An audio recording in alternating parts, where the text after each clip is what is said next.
Call this meeting to order. This meeting is being held remotely as an alternative means of public access pursuant to the order issued by the Governor of Massachusetts dated March 12, 2020, superseding certain provisions of the open meeting law. You are hereby advised that this meeting and all communications during this meeting may be recorded by the town of Scituate in accordance with the open meeting law. The meetings will have a question and answer session following each public hearing. Abutters will have the ability to raise their hand. Please keep comments to less than 3 minutes. So I think we'll call it to order and then see if there's any additions or omissions to the agenda. So Richard? Actually, do we want to make it any? Yeah, Richard's here. Okay. Doug? You don't have Doug. Penny? No. Jen Foley? Yep. Andrew Gallagher? Here. And Brendan Collins? Here. Great, thank you. Does anybody want to have any additions or omissions? Amy, you have anything? I don't have any additions, although we can announce that 0 Booth Hill is continued. Okay. Couple of things I'd like to add. We got a request for some Scituate resident or resident asking to donate some land. We'll just bring it up briefly at the end. There was also some concerns about the town forest. Just want to bring that up briefly.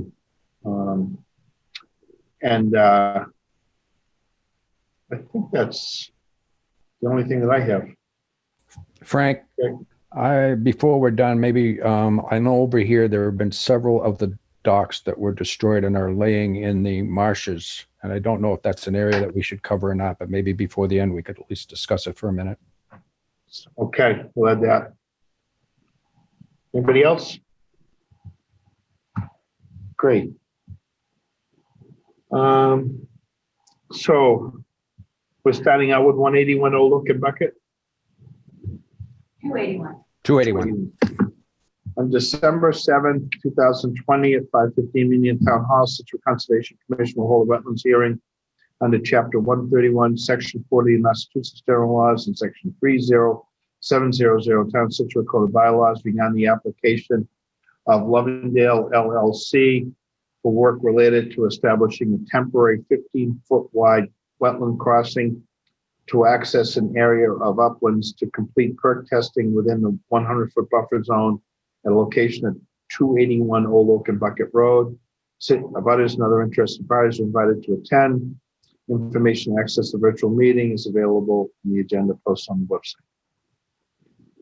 So who's presenting that? Is it South Shore Survey? Correct. Looking for Mark Casey, but I don't see him on the call. Maybe he's under a different name. Mark, maybe you should raise your hand if you're here. There's a Mark's iPhone.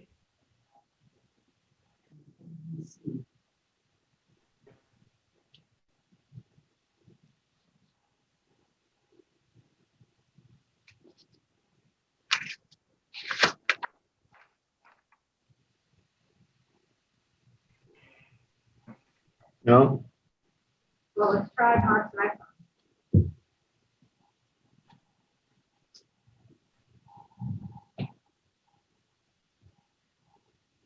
Hello. Is this Mark Casey? Yes, it is. You're up. Thank you very much. Mark Casey, South Shore Survey Consultants.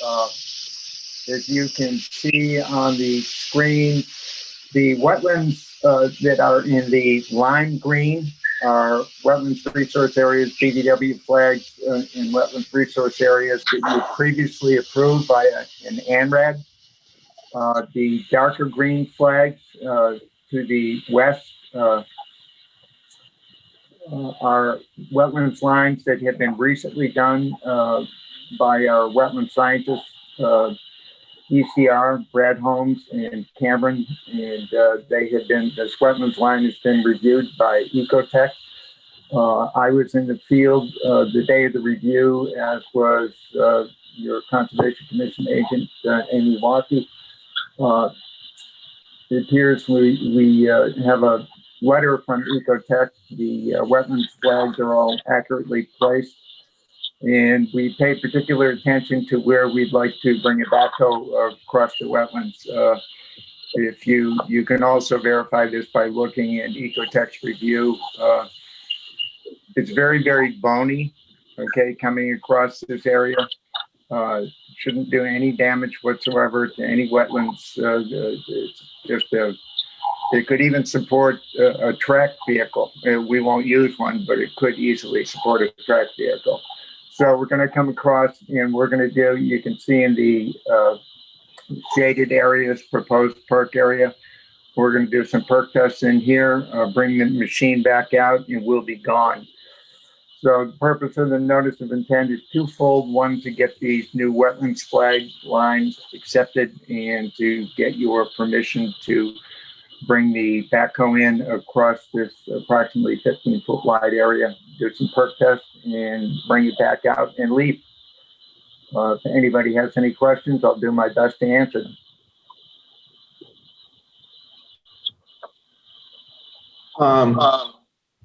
We'll start with Richard.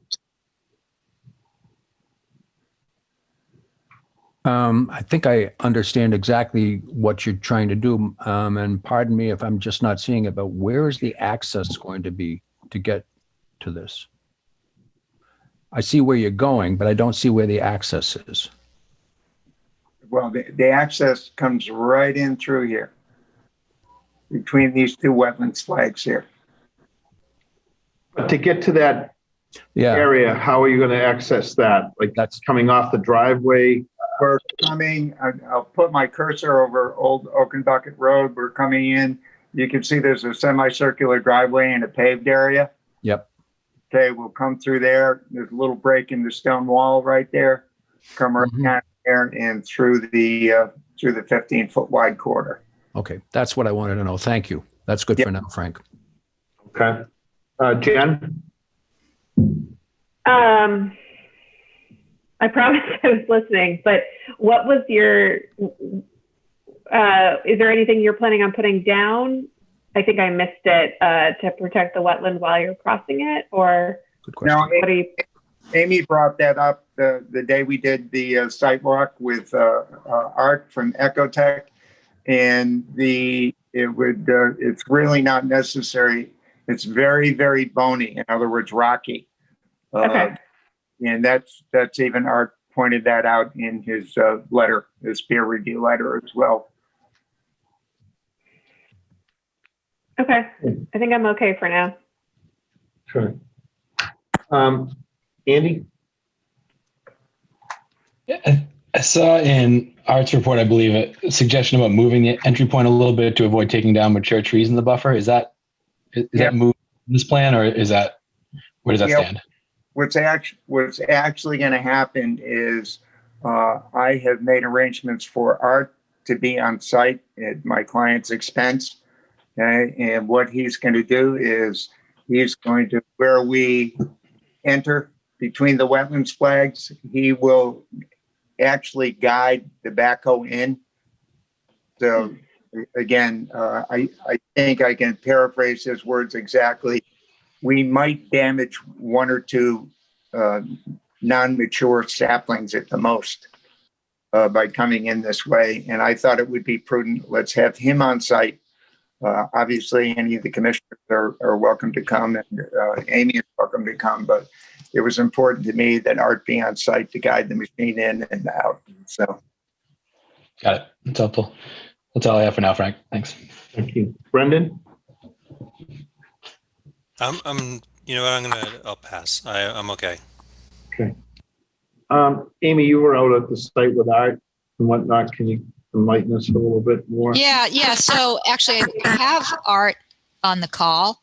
So if he's available, I think I'll put him on to go through his synopsis of it. And then just to bring up, we did have some concerned abutters stop by, wondering what was going on the project, and questions about the abutter notification, and then also about the ownership and work on, like, how could we permit work on the parcel to the south, which is labeled parcel unknown.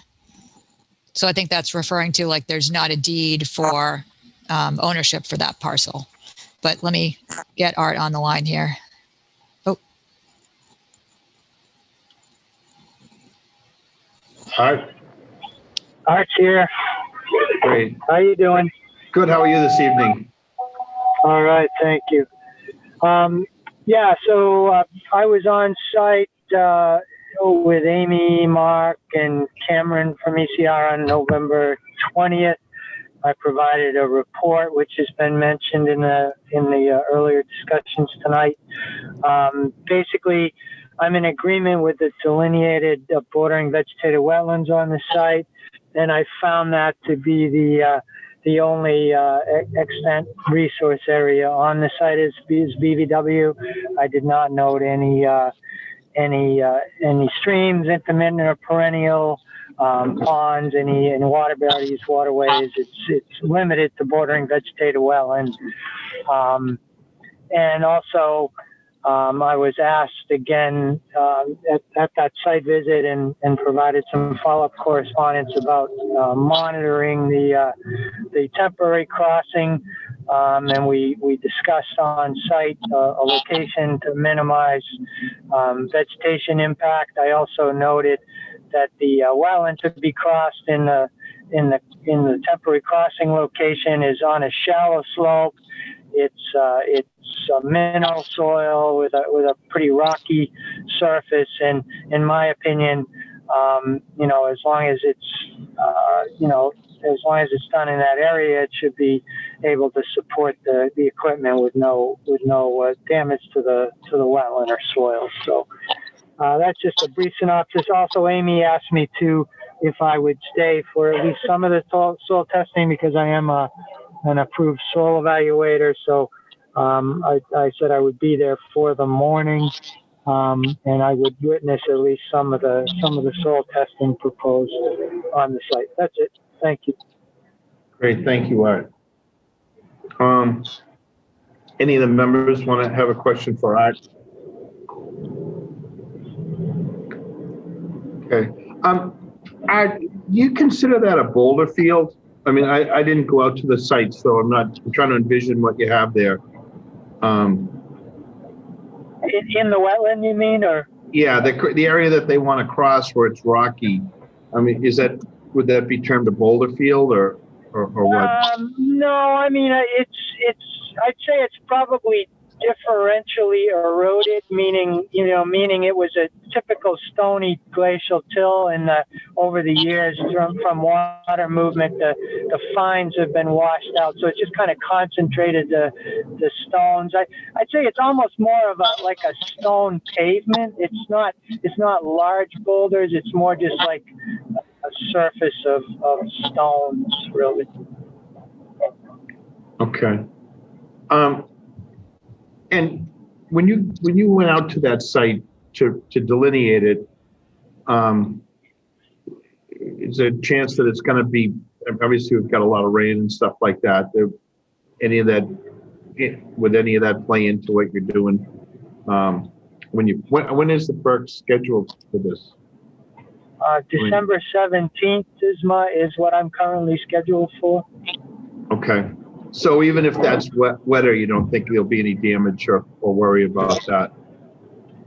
No, I mean, at this point, water tables are still fairly low. I mean, there's some surface, there's some more surface water around, but that's an area that, I mean, I wouldn't want to cross it in the spring. I'd want to look at it again in the spring if we were pushing this back, but at this point, combination of water table still relatively low. We're actually starting to see a little bit of surface freezing now. So all those things, kind of contribute to this still being, the next couple of weeks anyway, being a good time to do the temporary crossing, in my opinion. Okay. And to the engineer, so you're proposing to do this with a rubber tired machine as opposed to a tracked machine? Absolutely. Yes, absolutely. Because sometimes the track machines actually have a lot less ground pressure. And it's up to you guys what you think will work there, but I think just from the aspect, regardless of the pressure, I just think from the aspect of the actual width and girth of the machine, that we're better off to come in with a backhoe. and then so what is the area that you're proposing to perk? Is it there's like an upland that projects into that property? There's a stone wall there. Are you perking on both sides of that stone wall or just on the? Yes, and the parcel, if I can address a question that somebody had posed to Amy Waukee, you can see the stone wall. Okay, it's almost with the exception of the southwesterly corner here, it's almost like a little rectangle of land back here, and it says, and this is what's listed on the assessor's maps, parcels unknown. Okay, this land actually belongs to the Harrises. All right, and as with every piece of land in Massachusetts, it came from a bigger piece of land. All right, and when land sold off, when you chain this back title, when land was sold off, this inadvertently was not sold off, but left undescribed. The Harris's attorney, Ornberger, has done the title work. The Harrises do own this particular parcel, and a deed for this particular parcel is being written as we speak, basically. I'm sure their office is closed this minute, but that is owned by the Harris. Okay, I mean, you understand we can't condition something on someone else's property. Yes. And this is Harris's property.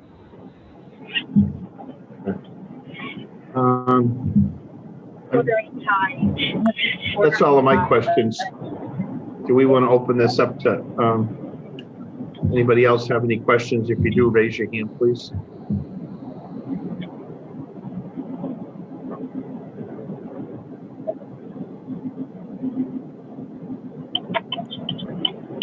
No. Frank, I see the O'Reillys are raising their hand on the screen. I'm sorry, say that again, Andy. I see the O'Reillys are physically raising their hand on screen. Okay. Can you see that, Jen? O'Reilly?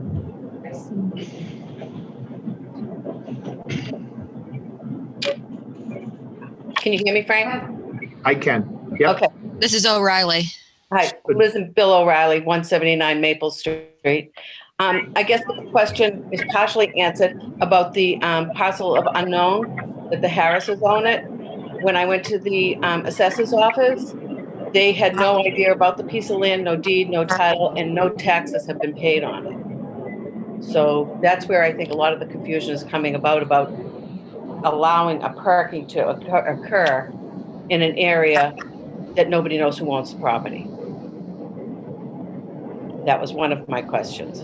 Okay. My other question is, with the bridge that's being built to come over to Perk on that area, what happens to that area for building? Because from my understanding is that the 279 and 281 is going to be a 40B project. So we're talking a lot of building in that 11 acres. So What right happens now, to all those wetlands that are there now? okay, so right now, they're not proposing to build a bridge. They want to simply go across that wetland with a backhoe. In that area. In that area to go over and dig the perk test. And that would be the preliminary thing to do to see what sort of septic system or whatnot could be built there.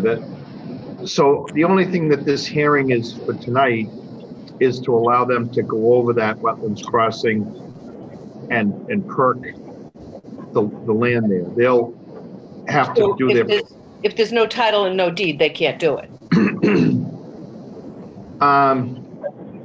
We cannot condition someone to work on a piece of property that they don't own. You know, we can only give conditions to someone on a piece of property that they own. Now, the engineer's telling us that they have a deed for that. They should get that to us so that we know that they do own that.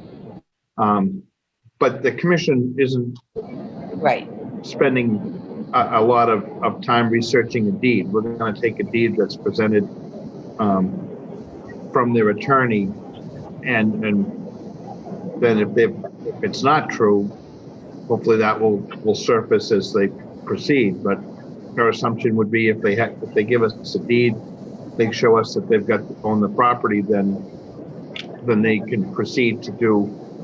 The first process is actually digging some holes. Our consultant, Art Allen, will be there along with the engineer for the applicant and someone from the Board of Health to observe these test holes. Make sure that get the perk rate, whatever they find for perks in that area. And then it'll go back to the engineer who'll decide or discuss with his client how they would proceed. You know, can they build the kind of septic system that they want there, or the leaching field that they'd like to do there? And then they'd have to come back to the commission and show us how they'd propose to get to that, to do that work. They're still going to have to go back through a wetland and protect that wetland with a lot more process than they're doing now. I don't think that the commission would just say, go ahead and drive back and forth over it with gravel trucks and equipment and all that. They'd have to do a lot more to that wetlands crossing at that point in time. But that's not what's before us tonight. They're simply requesting permission to go across a wetland to do those tests. The other question that was brought up was when I was at Norwell's town hall. They were concerned that the town of Norwell was not notified of any of this, whereas their conservation land abuts this project. They should have received like a green card or something. It's news to them.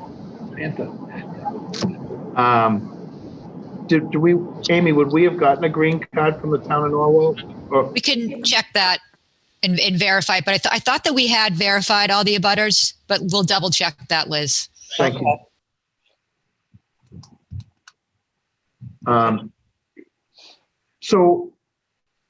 So again, this is a start of a process. What is important, and I think was a question I forgot to ask Art and Amy, but when we do this, one of the things you heard people come up is that our consultant is satisfied that their wetlands lines are correct, because it's an important part of this hearing. When they move forward, they'll be relying on this plan for the delineation of their wetland. And so sometimes we have a hearing called an ANRAD, which delineates the wetlands. In this case, they're doing this wetlands delineation along with this request to make a crossing. So, excuse me, what was important is Amy spent time in the field with our consultant, Art Allen from Ecotech, as well as South Shore Engineering. And who was their environmental, who flagged the wetlands for South Shore? ECR. Okay, so there was two wetlands folks marking out the wetlands, determining that the wetlands lines are correct, and then the buffers to those. So we've already gone through a fair process of looking at those pieces that are important to the commission. Because having lived in back of this land for 25 years, I can tell you, it's pretty wet. Yep. No, we can see that on the plan. And you can see it in my property, even on Saturday when it rained, my backyard was partially flooded, which abuts that land. Yep. No, we can see where all the wetlands lines are. the next thing is to determine what the soil conditions are for that, and then that's a function really for the Board of Health to determine what they can do in terms of possible leaching or septic or whatever. So there'll be a whole bunch more discussion about this. This is just And I'll be here. oh, that's good. No, it's important for everybody to understand that it's not just this isn't just a rubber stamping of things. I mean, our agent, our consultant's been in the field with their engineer, their consultant, and we'll continue to look at that, and your concerns or others' concerns about the piece of property was raised, and we'll look into the green card piece as well. Okay. But this will go on for a while, and we'll have other hearings as they move forward, if they do, as will other commissions or boards. Okay. All Thank right? you. Anybody else? I think Mark Casey may have wanted to say something. Mark, you're unmuted. Thank you very much. I just wanted to point out, I'm looking at the plan of land that dated Riley's lot, 179. And the abutter to the rear is listed as Charles R. Harris. So again, this is a situation where a deed is being written that Harris do on the land. This is one of 2 or 3 recorded plans that call out for Charles R. Harris to be the owner of the abutting property behind 179. I guess when there was no taxes paid on it, that was a concern for the town. There's been no taxes paid on that property for years. Yeah. I have no idea why they show no record of ownership other than this is occasionally in every town all over Massachusetts got a parcel or a lot of land that apparently is not owned by anybody, but when the chain of title is done and you go back far enough to find out that it's owned by somebody. And even though taxes weren't paid, that doesn't mean the Harrises don't own it. And if they owed money to the town, that's between them and the town to work that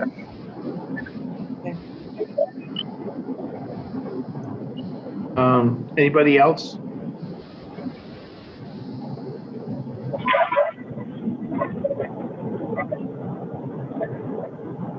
Anybody seen anything?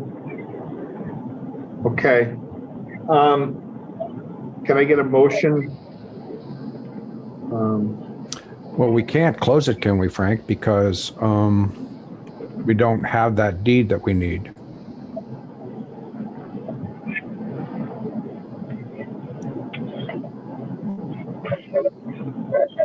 Did you hear me? Yeah, I did. Oh, okay.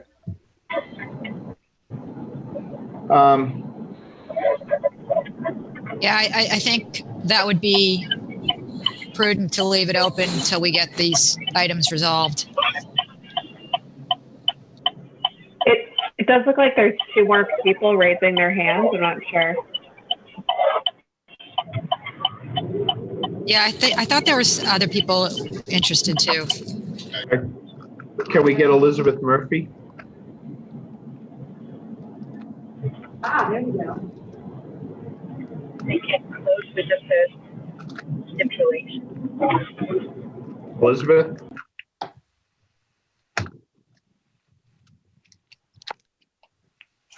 Hi there. Good evening. I have a question. Can you give us your full name and address, please? Sure. My name is Elizabeth Murphy. I live at 268 Old Oaken Bucket Road. Thank you. We were not notified of this project. We live in the little private road directly across from 281. I guess my first question is, has the property at 281 has been sold? Is that correct? I don't know that. Okay. And assuming that this does pass a perk test, what would the next step be?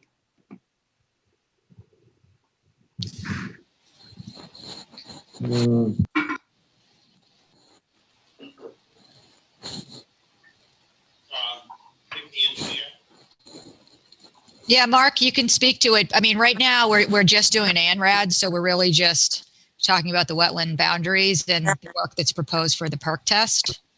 Okay. And then with respect to your property, I did take a look at that, Elizabeth, and your property's not within 100 feet, which is the abutter notification limit. So that's why you were not notified.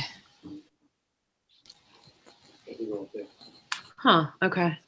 But what you might want to do is, as things move forward, is make sure that you, for hearings or anything like that, you can ask that you be notified about this, whether it's through our commission or planning or wherever they go with this. Okay. Well, I'd like to get that on record that I would like to be notified. Well, you're going to have to make the request to those different boards. Okay. Okay. Right. And just so you know, I mean, if it is a project eventually, if it's a straight up project, it would go to planning board, depending on what they're planning on doing. Not necessarily if it was just a home, it might just be another order of, notice of intent. Or if it does turn out to be a 40B, the board is the Zoning Board of Appeals. And before any action is taken, the project eligibility letter is received by the town. So I'm quite sure that that will be publicized by the Board of Selectmen. Okay. I appreciate it. Thank you. Sir, Janet. Is it Janet? Sheila? Janet?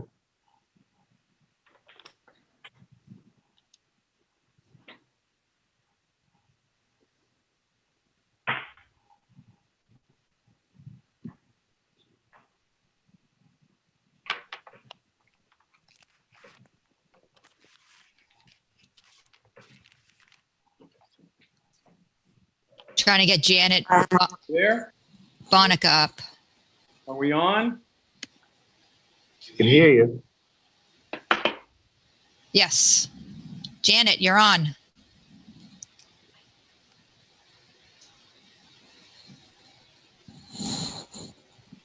Janet Bonica? Looks like they're muted again.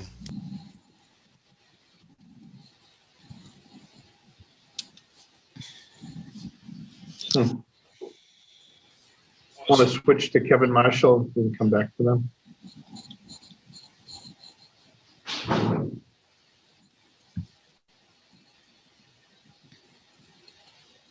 Kevin?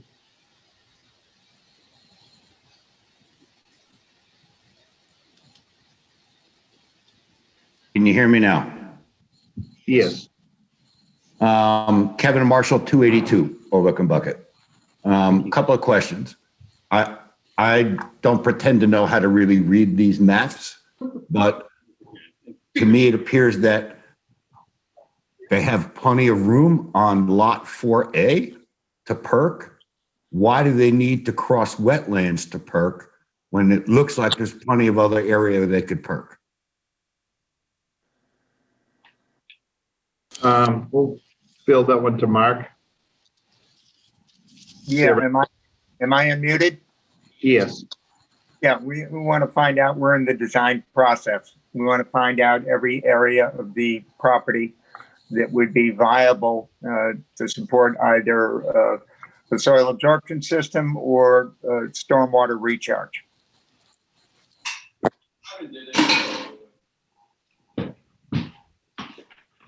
Okay. Another question? Well, I don't know what that really means. Is he really saying that, well, we just want to check all of our options here and that requires us to go across the wetlands? Is that what he meant? I'm new to this kind of stuff, so. Sure, I would say that's the gist of the answer, is that in making their evaluation for their property, they want to know if what would support either leaching field or as he said, water absorption with a stormwater bylaw in place. So it would be the typical mode of operation to do that. Okay. Under the notes sections of the site description, it says the site is not located within estimated priority / habitat for rare species, according to the Massachusetts Natural Heritage and Endangered Species Program. Is this the determinative factor with regards to rare species? If it is not, does the fact that the parcel is in prime turtle habitat, we've seen plenty of turtles crossing Maple Street around here, and Plymouth County is home to 4 out of the 6 endangered turtles as listed in the Mass Endangered Species Act. Does this warrant additional due diligence in regards to endangered species? Is Art still with us? Yeah. Art, can you jump on that one? Art Allen here. So the person answering this question is our consultant on the environmental, the wetlands lines and environmental review. Go ahead, Art, sorry. Sure, Art Allen from Ecotech. Yeah, the initial analysis is done based on the mapping of known habitats of rare species. This site is not within a map certified habitat. That being said, any project they put forward with wetland impacts, there are thresholds, for additional habitat evaluations. Any impact, any permanent wetland crossing will require some additional consideration of wildlife habitat. But at this point, there's nothing, no rare species known or mapped on the site. That's it. Is that said? No. Okay, go ahead with your question. Me? Yes. Kevin. I think that was Bonica who said no. Yeah, I mean, it says the initial analysis. What kicks to the next threshold? I mean, because it's not on a map, which Hold on. What kicks to the next threshold? Mr. Bonica, hold on. We're going to finish up with Kevin Marshall before we take your comments. I'm fine. I yield to Mr. Bonica. Okay. Okay, now we need Mr. Bonica to announce his address. Yeah, what kicks it to the next? No, Mr. Bonica, could you give us your full name and address, please? Robert Bonica, 280 Old Oaken Bucket. Thank you. I mean, I realize it's not on a map, but small parcels can have rare turtles and not be on the map. What initiates going to the next threshold? I mean, the worst thing we could do is, impact something because it's not on a map that shows large parcels. I don't know. That answer. So if what the next threshold would be.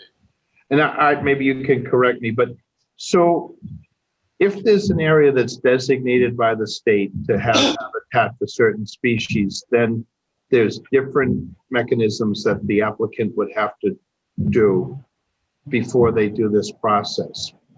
If it's not in one of those areas, then they don't have to do that for the process that they're at right now.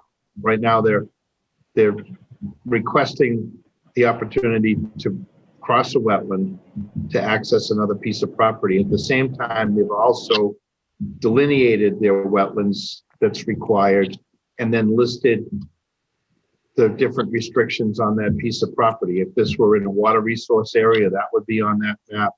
There's a bunch of things like that. Right now, we can look at this with the requirements that are set forward with that area.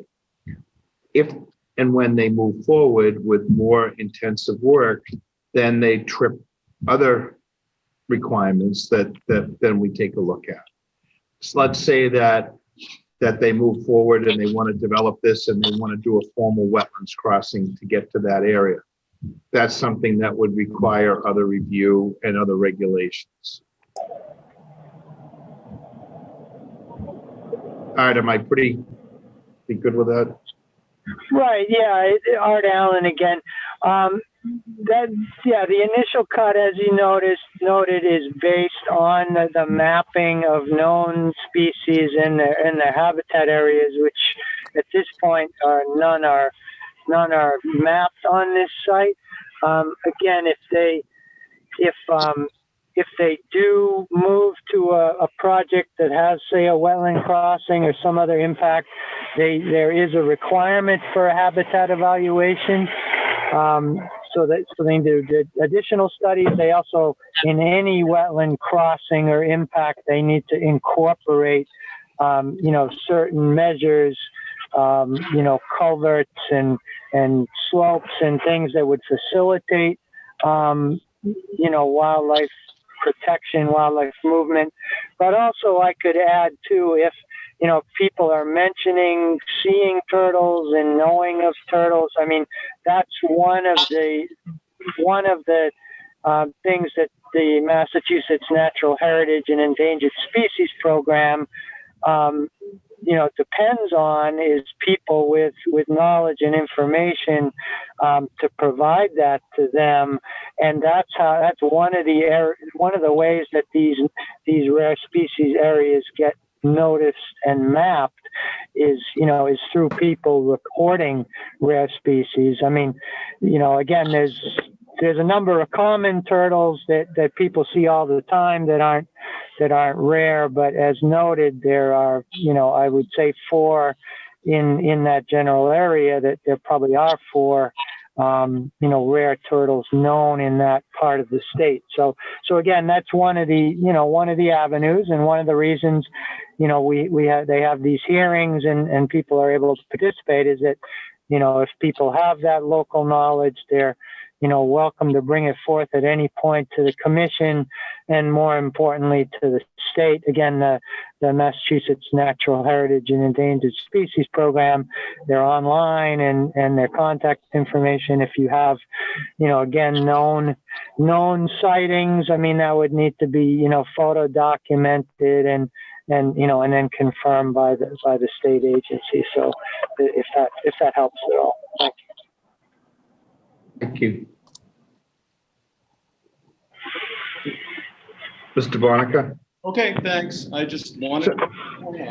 So that's not, again, this is like a preliminary part of what's going forward, and we understand your concern. I know that years ago, further up Old Oak and Bucket Road towards Scituate Woods, there was a house that was built. The box turtles are not in that map in that area, but when they started the work, there were turtles there, and it's a concern. But this commission can't say to this person at this time, we're going to require you to do a turtle sweep and all that sort of stuff when they're not in a designated area. Unfortunately, that's how that works. I mean, unless we can show that there are actually turtles in that site or whatever, but that's not going to happen this time of year, unfortunately. So I think for this piece of it, they're in compliance. But as it moves forward, depending on what they decide to do, there'll be other regulatory pieces to deal with. Okay, thanks. All right, thank you. Mark's raising his hand. Hello? Yep, go ahead, Yeah. Mark. If I may, I'd like to share the screen. If Amy could, it's disabled right now, but I'd like to show you the plan, which clearly shows number 179, the O'Reilly's property, and the rear abutter is being Charles Harris. What about it? I'd like to do a share screen so I could put this plan from the Registry of Deeds up on the screen so you can see it. We don't do that, but you're welcome to submit it. All right, I'll mail it to you. Okay, thank you. Anybody else?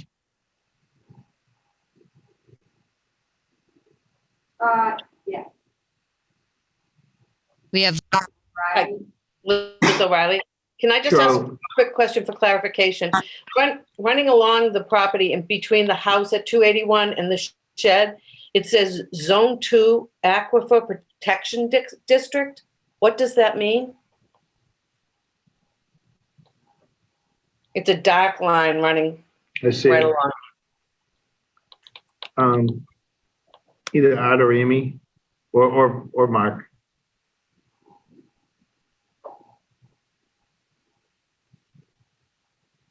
Mark, you can answer it.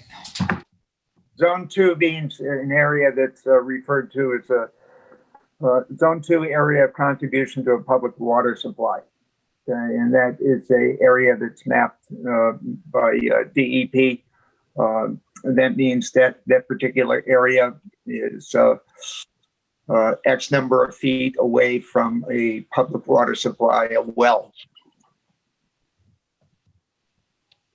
So this would be the land that includes the house, not the shed, right? That line, That's it would be land sort of north of that line.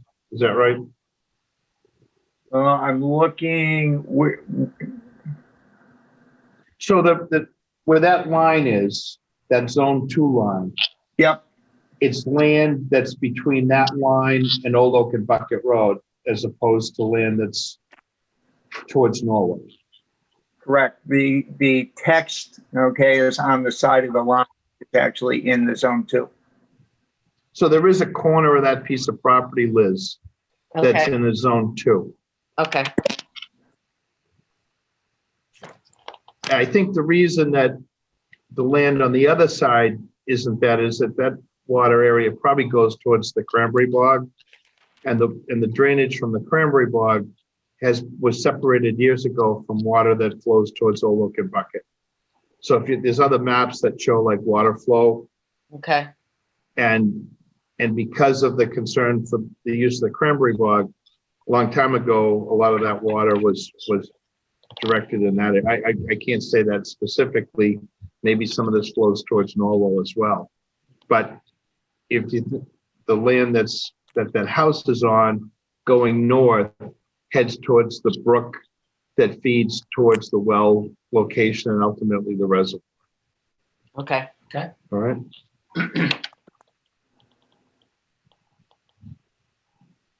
Anybody else?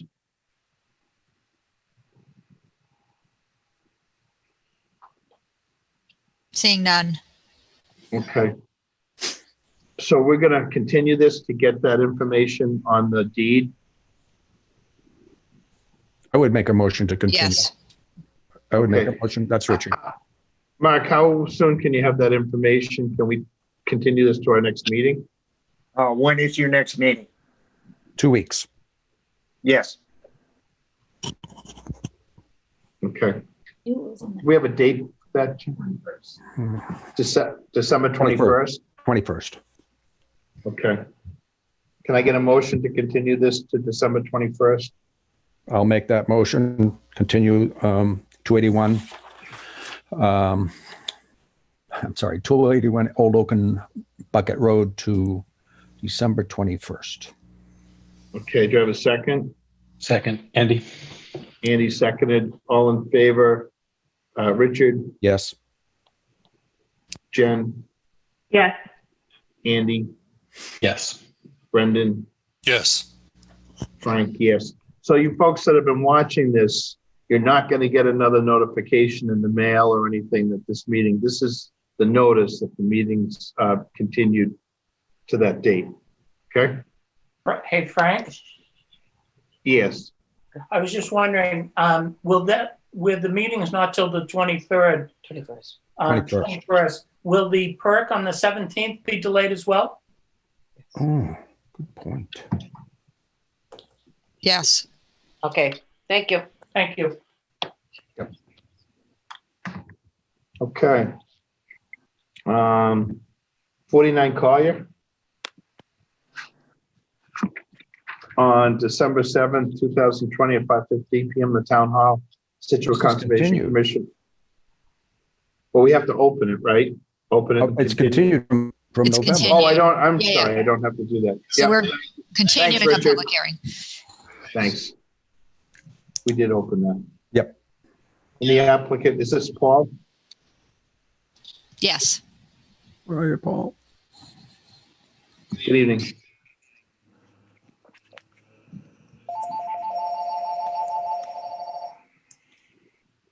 Okay, Paul, you're on.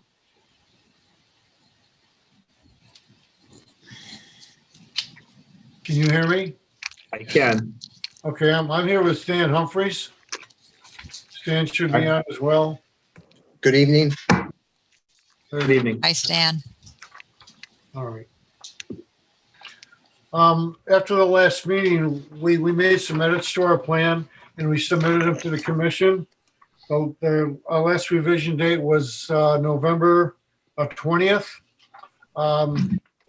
Stan and I also prepared a colored plan for a presentation that outlines some of the areas that are shown on the plan that you have. We colored it up so we thought it might be easier for presentation. Amy, is that a plan you can share with us? The one Stan dropped off this afternoon? Paul, why don't you present with what you have, the one that you submitted to us? And we'll see if we can work on that after you present. I don't have the ability to present the colored plan from where I am. Right, so why don't you go with the plan that you submitted so that you can walk us through it? Okay, the plan we submitted, what it shows is there's quite a bit of line work on it, but the proposed house, the majority of the portion of the house that would be below the line marked Zone X and Zone AE 16, it's going through the rear portion of the existing house. The existing house is the crosshatched area. The majority of the proposed house that is below that line is in land subject to coastal storm flowage. If you look at the right side of the plan in the lower right-hand corner of the existing garage, which is on the right side of the crosshatch area, there's like a rectangular area, which is part of the coastal bank. That's the only portion of the coastal bank that is impacted by this project. Based upon the slope of the land, the coastal bank is on the left side and the right side of the existing house where there is no structure at the present time. That portion of the coastal bank is not going to be altered. And the only portion of a coastal bank that would be impacted is that piece that's directly behind the existing garage. That's the existing garage has a notation, it says number 49, existing dwelling. Just below that, you can see like a small rectangular portion of land, which is outlined with a heavy black line. That's the only portion of the coastal bank that comes to the rear of the existing house. The proposed house, you can see the line just below it. You can see the smart fence. There's small rectangles along the back line of the house, the new house. That's the limit of the foundation for the proposed house. About 10 or 12 feet out from that, going toward the ocean, there'll be some posts that'll support an elevated deck. We show the proposed elevated open deck. That's at elevation 21.5, which is off of the first floor of the house. The ground below it is proposed to remain as a lawn area with the exception of that proposed concrete slab for a hot tub. Other than that, there's a set of stairs coming down off that deck to get to the rear portion of the property as well. The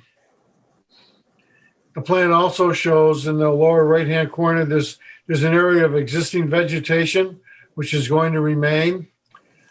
In addition to that, there's a proposed row of beach plum and bayberry. Stan Humphreys worked on that. There's that's what he proposed for some mitigation. He also shows a 4-foot opening in 2 spots where people could walk between the plantings to get down to the beach area and walk out to the spit if they want to do that.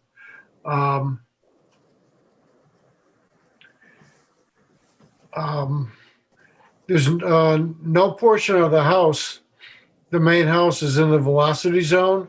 It's all in land subject to coastal storm flowage.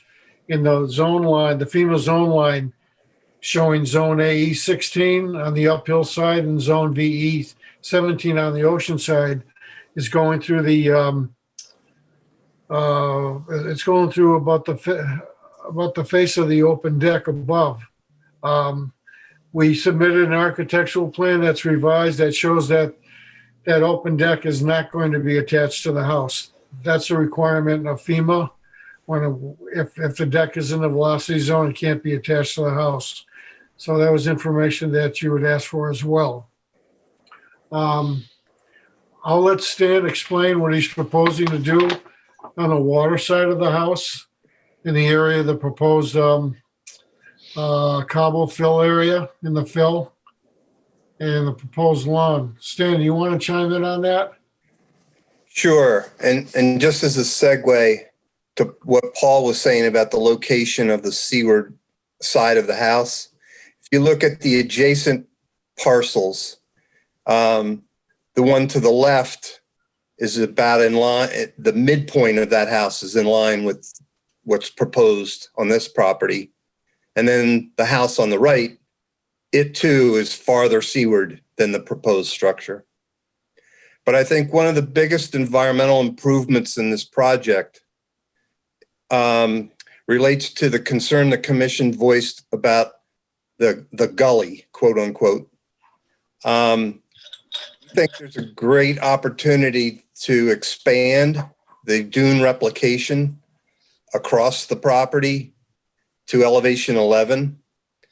And that way we would essentially fill in coastal bank, that's the small coastal bank that's there, and do away with coconut fiber logs. So in other words, from the house going seaward at elevation 11, there would be a lawn area just to the boundary of the coastal dune. And then sand and cobble would be brought in to build that dune up, to provide more form and volume and more storm damage prevention values. And then as Paul mentioned, the additional leaving the vegetated area on the north side or right side of the plan, but then join that with a hedge of bayberry and probably beach plum, which are both pollinators. So there's an improvement of wildlife habitat to the project. I think with that, we'll be available for questions.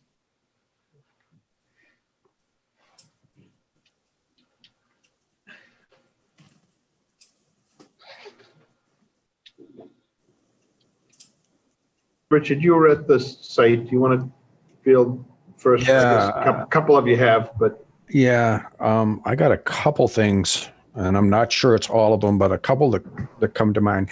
A number of trees there. Is anything going to be removed in the area of trees? I hope not, but. Paul or Stan?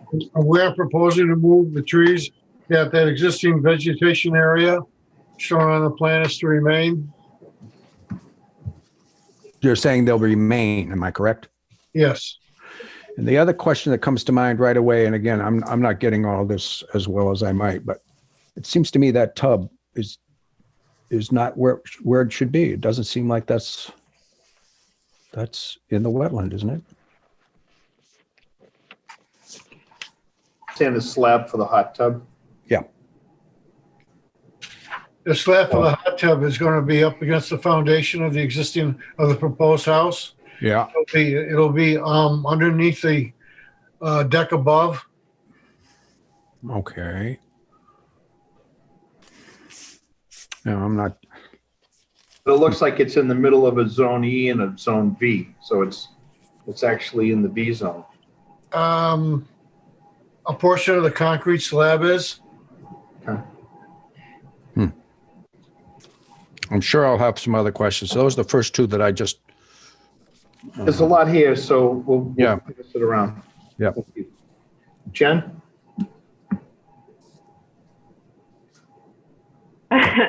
to say there's a lot here is almost an understatement. What I would share Richard's concerns about the hot tub and vegetation. I don't recall us necessarily talking about any of the impacts on either property on either side. Have we heard anything about that yet? Frank, if I can address that. The property up against 47 Collier Road, we are changing the grades along the property line there. That coastal bank that's there is going to remain as it is from the street down to the steps that come down from the open deck. As far as the other side of the property, there's a shed that's going to be removed. There's also an existing concrete deck that's supported on one pier underneath. It's a cantilevered concrete deck. That's going to be removed. In its place, there's going to be some bank run gravel, which we show on the plan. That gravel will be placed up against the concrete block wall that's on the property of number 53. That concrete block wall is starting to lean just by its own weight and the soil behind it. Placing the fill there will clearly help to reinforce that so it does not collapse onto the property of 49 Collier Road. Other than that, there's no impacts to the abutting properties.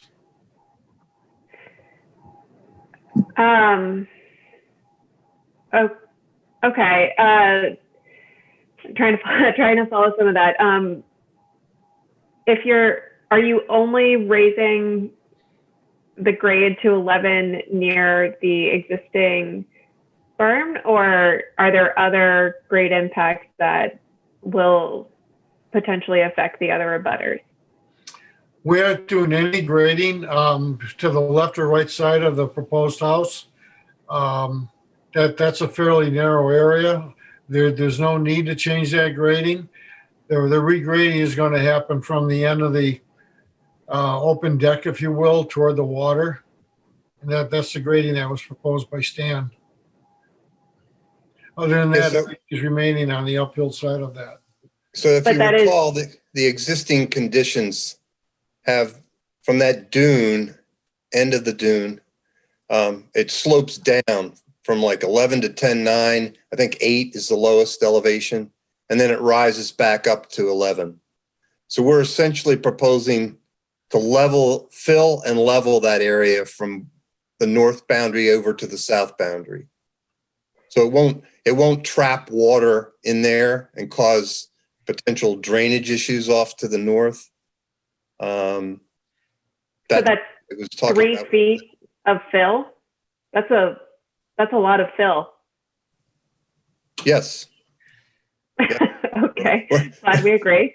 We don't agree, but I'm glad we agree that 3 is a lot.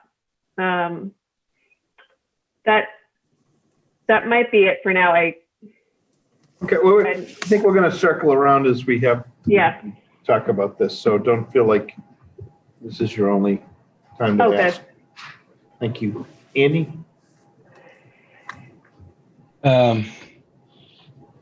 Yeah, so I see that there's a proposed lawn in the back. I mean, was there consideration to putting other plants back there that may, hold that together a little better and prevent erosion better, or what was sort of the thought process that got to the lawn in the back? The lawn area between the dune and the house? Yeah, exactly. Yeah. You're talking about? Yeah. At this point, they haven't hired a landscape architect or anything like that to come in with any plantings at this point. Okay, so that may be down the line. And this is likely repeating itself. I feel like I've really gotten my head around this now. But Paul, can you remind me the argument against putting this on pilings and raising it up, and why it was going towards a closed foundation? Oh, your question, you're wondering why it is not on a pile foundation? Yeah. Or yeah, how you got to that decision? The main reason is that it is not in the velocity zone. It's in an AE zone. Prior to starting this project, we approached the Scituate building department to talk to them about the construction in the velocity zone versus the AE zone. And they agreed with us as far as our mapping and the location of that velocity zone line. And based upon that, the house can be on a poured concrete foundation. If you look at that zone line between the velocity zone and the AE, that zone line goes through about the middle of the elevated deck, which means the house foundation is just above that. You can see the flood vents that we show on the back line of the house. So the foundation's about 5 to 7 feet on the uphill side of the velocity zone line. The other controlling factor about the size of the house was the North River Commission. We had 3 meetings with them, and the house you see on the plan is what they approved for the footprint and also the elevation. The elevation of that house can't be more than 35 feet high from the ground to the peak. The Scituate zoning bylaw does allow the house to be approximately 5 feet higher, but the North River Commission regulations are the controlling factor as far as building heights and the size of the house in this particular case. Yeah, that'll do it for now. Thank you. Okay. Brendan? All the good questions were taken. As always, thank you. So I guess I share the previous concern on the hot tub slab and that it's half and half in there. But I guess, you're this house, I probably have said it, you probably just said it and I missed it. How far from the velocity zone at the closest point? I don't have a scale with me, but it's approximately, let's see. Hold on 1 second.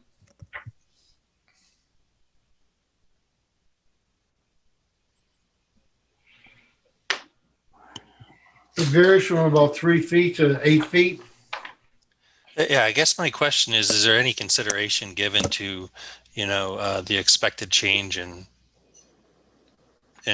water level as we, because it's real, I just kind of feel like that's really quite close for. It is, but as I stated earlier, we had mapped that line and we had checked with the building department before the architect went any further with the house. The flood zone line you see is based upon the latest FEMA map.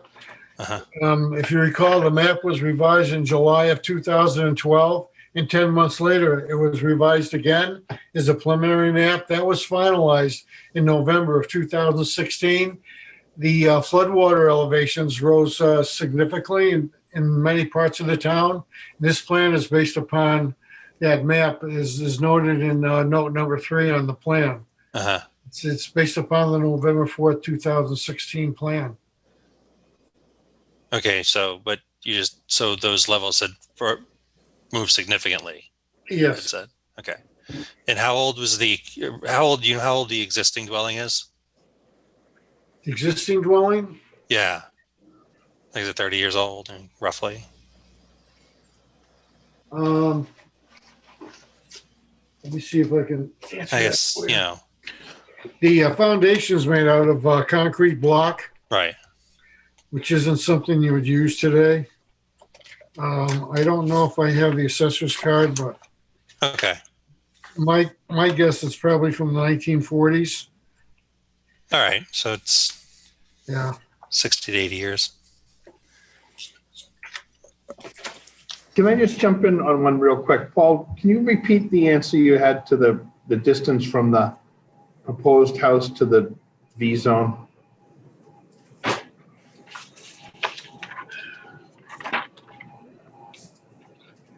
In in the very middle of the house. The closest spot The for the closest spot.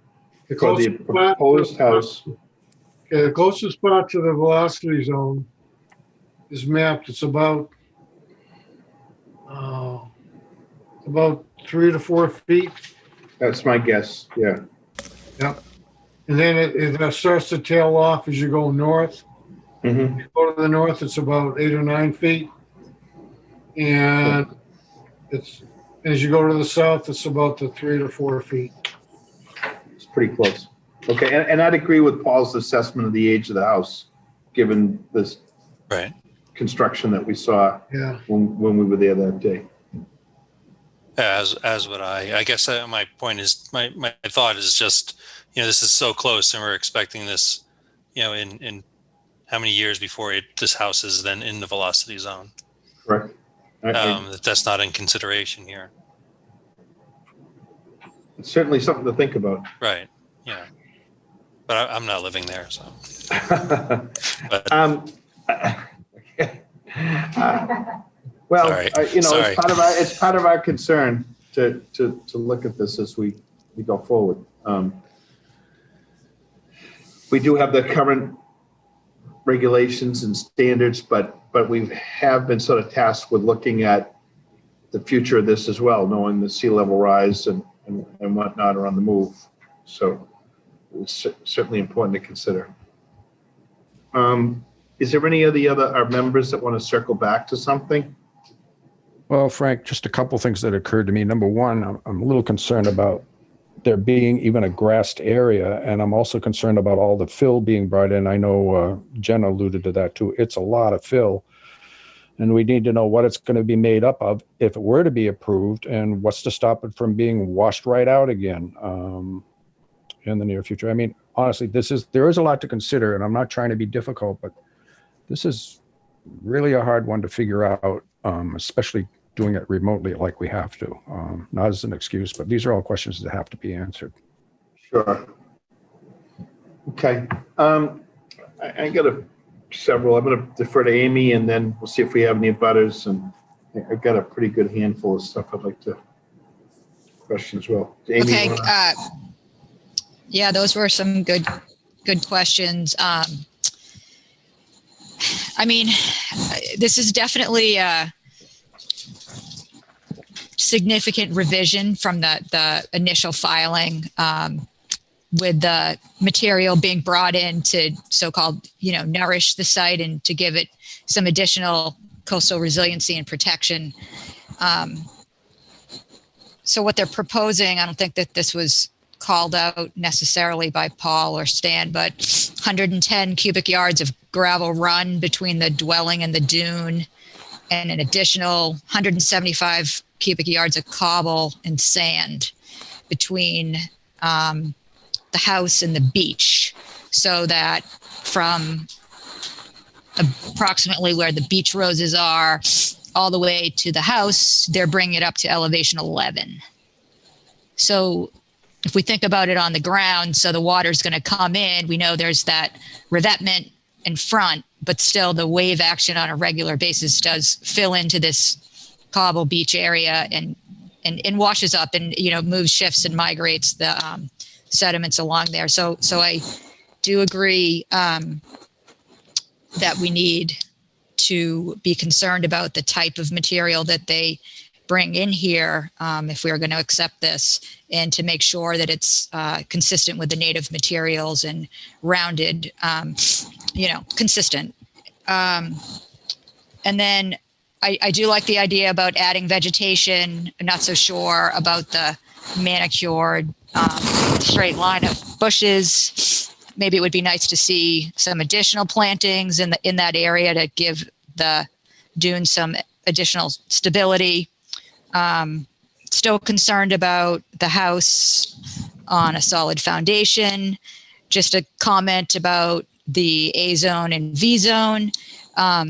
Like literally that's a line on the plan. I mean, we use it for planning purposes, but again, in the field and in real life, the waves don't respect the line on a plan. It's like they come in and they're going to come in with 3-foot wave height. and it's going to come in all the way to that foundation. So I would think that you would want to strongly consider putting the house up on open piles. Again, that goes, it's not going to get better, folks. Coastal resiliency and climate change. So this is going to definitely sea level rise. It's not going to get better. With respect to the driveway, not preferred to see additional, solid surface up there. Probably prefer to see a gravel or a crushed stone or shell driveway. And also for a project like this, which is going to be significant trucking of material, and then the house construction, I would think that we would want to see the normal construction entrance, construction, pad, a construction sequence, those types of details we would like to see elaborated on. And then if we do approve some form of a pervious paver, also information about the maintenance of those. And I'm not sure how you came up with the fill calcs, but I'd like maybe an answer to that too. Frank, can I respond to some of the comments? Yes, please. Okay. Oh, Paul, can I ask you one question? Amy mentioned the driveway, and I'm trying to figure out the line of the driveway. If you wouldn't mind. I see it says proposed pervious pavement, and it's on the north side, there's sort of a radius, and then it goes to what I assume is the garage. And then I sort of lose that arrow, and then it goes over to like a much more larger arcing line on the south side. Is that the edge of so that whole front yard is pavement? We're proposing the permeable pavement, which also treats the water. There's a detail of it on the upper right-hand portion of the. But you're saying the whole front of that house is in pavement? Yes, in that curved line, yes. Okay. There'll be a small strip in front of the house where you see the entrance. And then from the entrance, you would go right into the garage. So the pavement will go from the entrance, the bottom step of that entrance, in front of the house, the pavement will come up to there and go across the front of the garage and out to the street. Got it. Okay. Thank you. Before you go, Frank, can I just say one more thing that I thought was pretty important, which is just bringing up Scituate's bylaw and the 50-foot no touch. Clearly, if you're going to be nourishing these resource areas, you're going to be building them up. And, I don't think that that's necessarily a terrible thing as long as the right material is being used and maybe there's some vegetation added too. But with respect to the house encroaching further seaward, I would think that you would want to retreat and keep that as not further into your no touch zone. So I'm not so sure about that either. Okay. Well, there's a couple more things to comment on, Paul. Go ahead. Relative to the fill underneath that slab where we show the bank run gravel going from the line labeled CD3, which is the coastal dune, up to the 11-foot contour, we show 110 cubic yards. That's about 3 to 4 18-wheeler truckloads of the gravel fill. The majority of that is to fill in that hollow or that depression that's underneath the slab. And then there's about a foot to foot and a half that'll be placed between the coastal dune and the 11-foot contour. Stan Humphreys, as you know, is a well-known coastal expert, and we had worked on that with him, and he had come up with that thought. He also had proposed using the sand and the cobble fill from the coastal dune down to the proposed line of vegetation is an enhancement. That does, and correct me if I'm wrong, but I believe that is providing some sediment to the beach where there is none now. You know, as you know, this whole side of Collier Road is, has been fully developed over the years, and there's really no sediment being deposited to the beach from below, but some of this material will act to do that. That's part of the mitigation as well.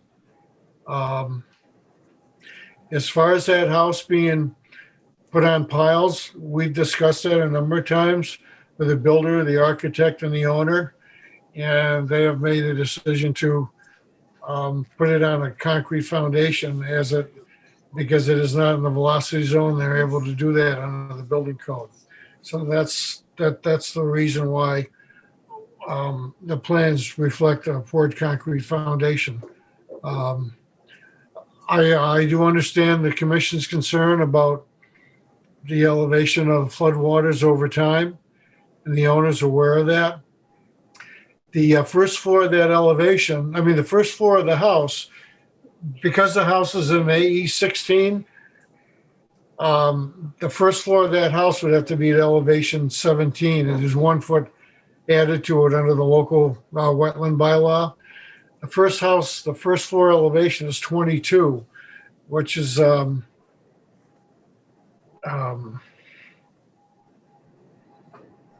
feet higher than it's required to be under the local bylaw, and 6 feet higher than it would be required to be under the FEMA elevation as well. So the bottom line is the way the project's proposed right now, we believe it clearly meets all the performance standards under the DEP regulations, FEMA, and the local bylaw.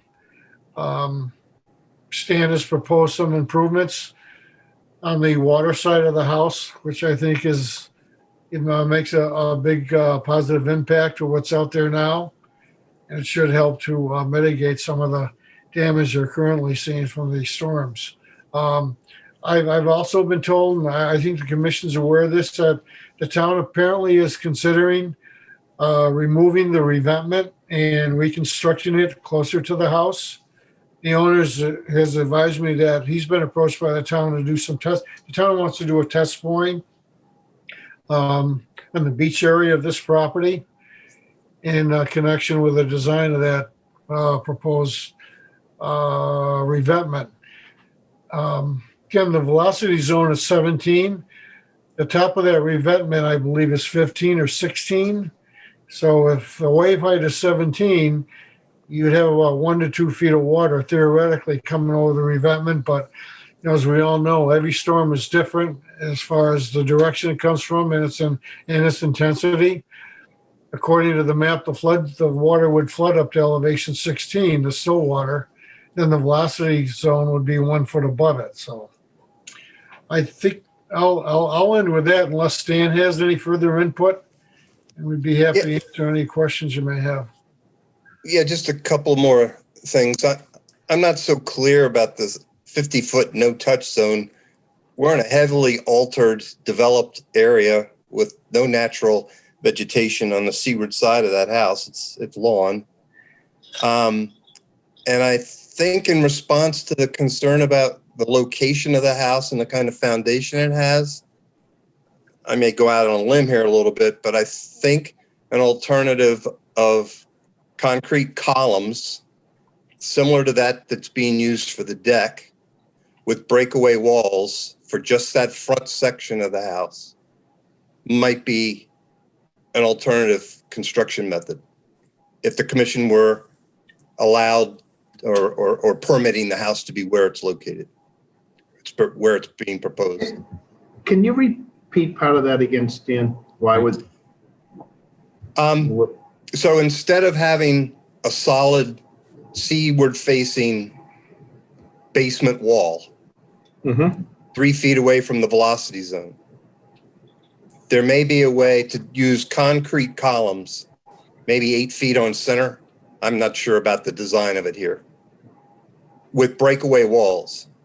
So breakaway walls are essentially, I'm talking to you, Frank, but for the rest of maybe the people not so much familiar with floodplain construction, you can do essentially a wall with studs that is pinned to the adjacent columns, and with the force of a certain pressure to be defined by an architect or engineer, that wall would actually fail and move into the basement so that water would be allowed to come into the basement. It wouldn't jeopardize the first floor or any of the other parts of the structure, living space, let's say that way, above. So it's not a coastal dune where they have to get in there and drive piles. I don't see any need for columns or an open foundation on the north or south walls of the house.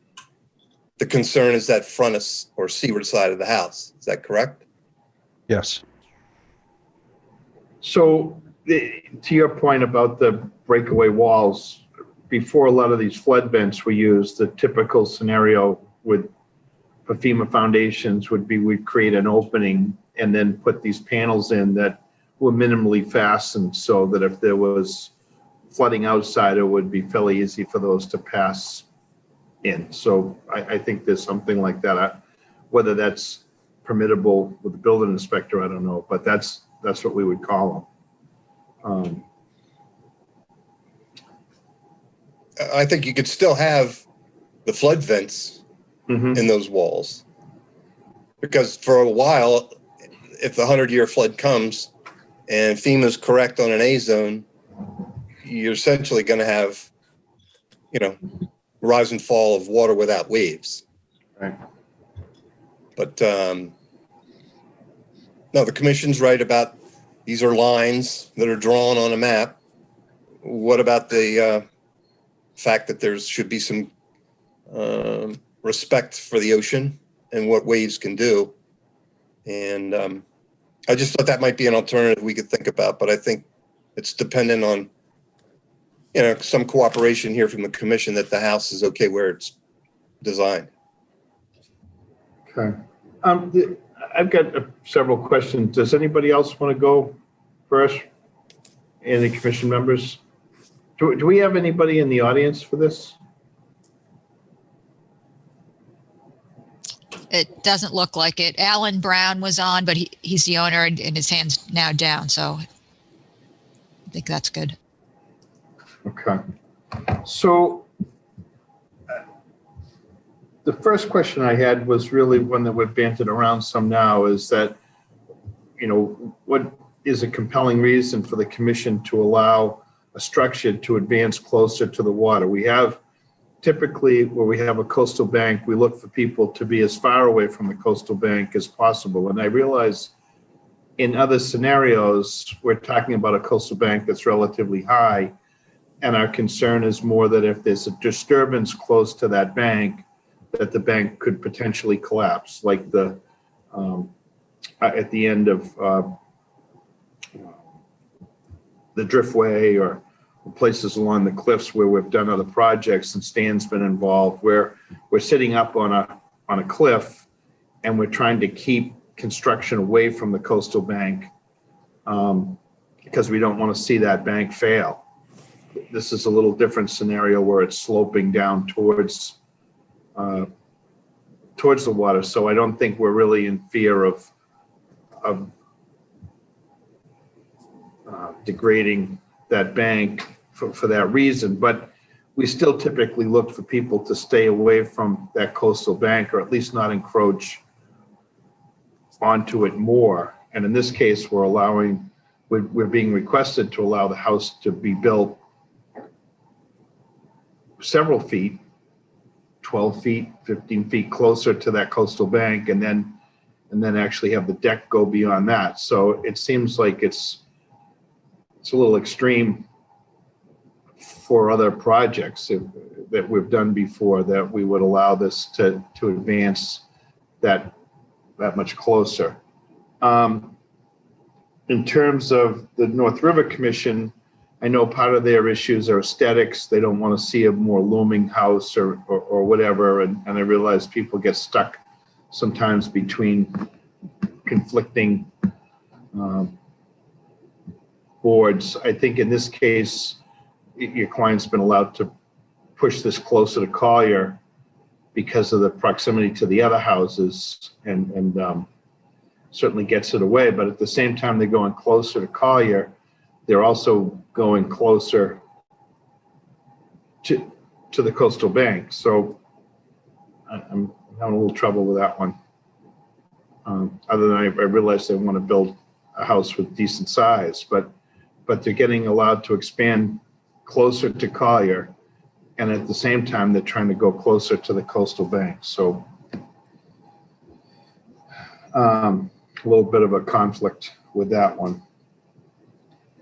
As far as filling in that depressed area, I think I want to make sure we were clear. We had a site visit with several members, Amy, Paul,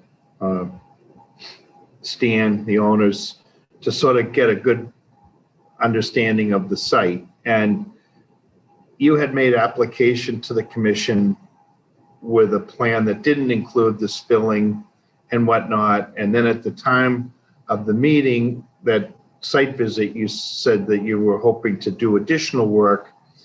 And I believe that I said that if you have other things to consider, you should roll it all into one package as opposed to be coming back now and then. And we really don't want to see segmented approaches. The other thing is, with all the development there, to try to do substantial work on the front of that house after the house is built would be fairly difficult. So that was the reason for doing that, not necessarily to encourage you to do more work, but to think about all the things you want to do and make it in a comprehensive plan.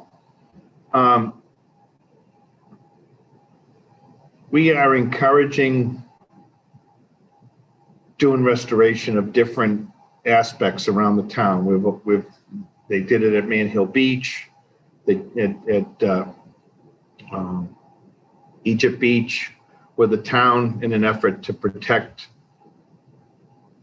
these locations and working with the requirements of the state and FEMA, as opposed to like a revetment, have encouraged additional cobble. And it seems to me like that's the idea of what you're doing here.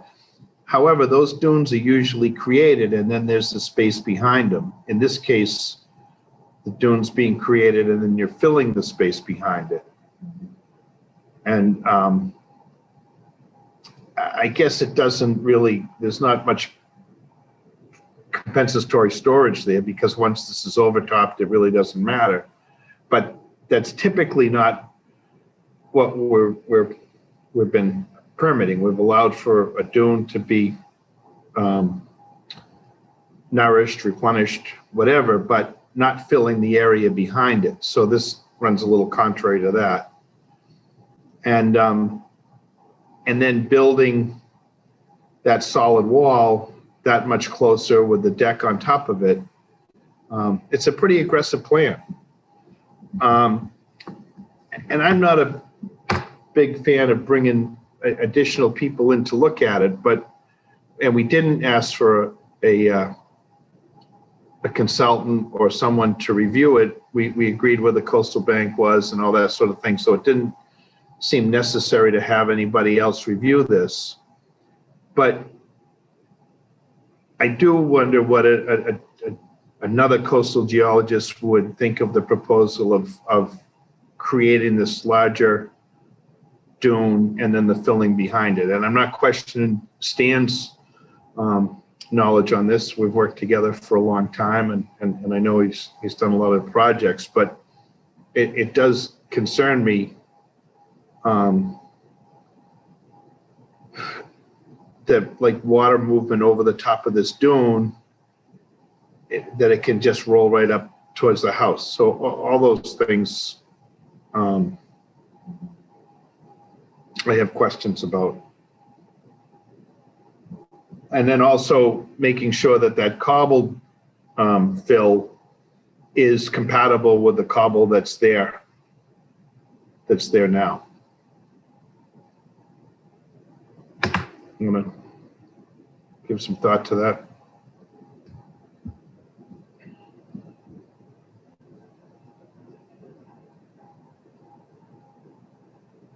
Are you looking for a response from someone? Stan or Paul, or both? All right.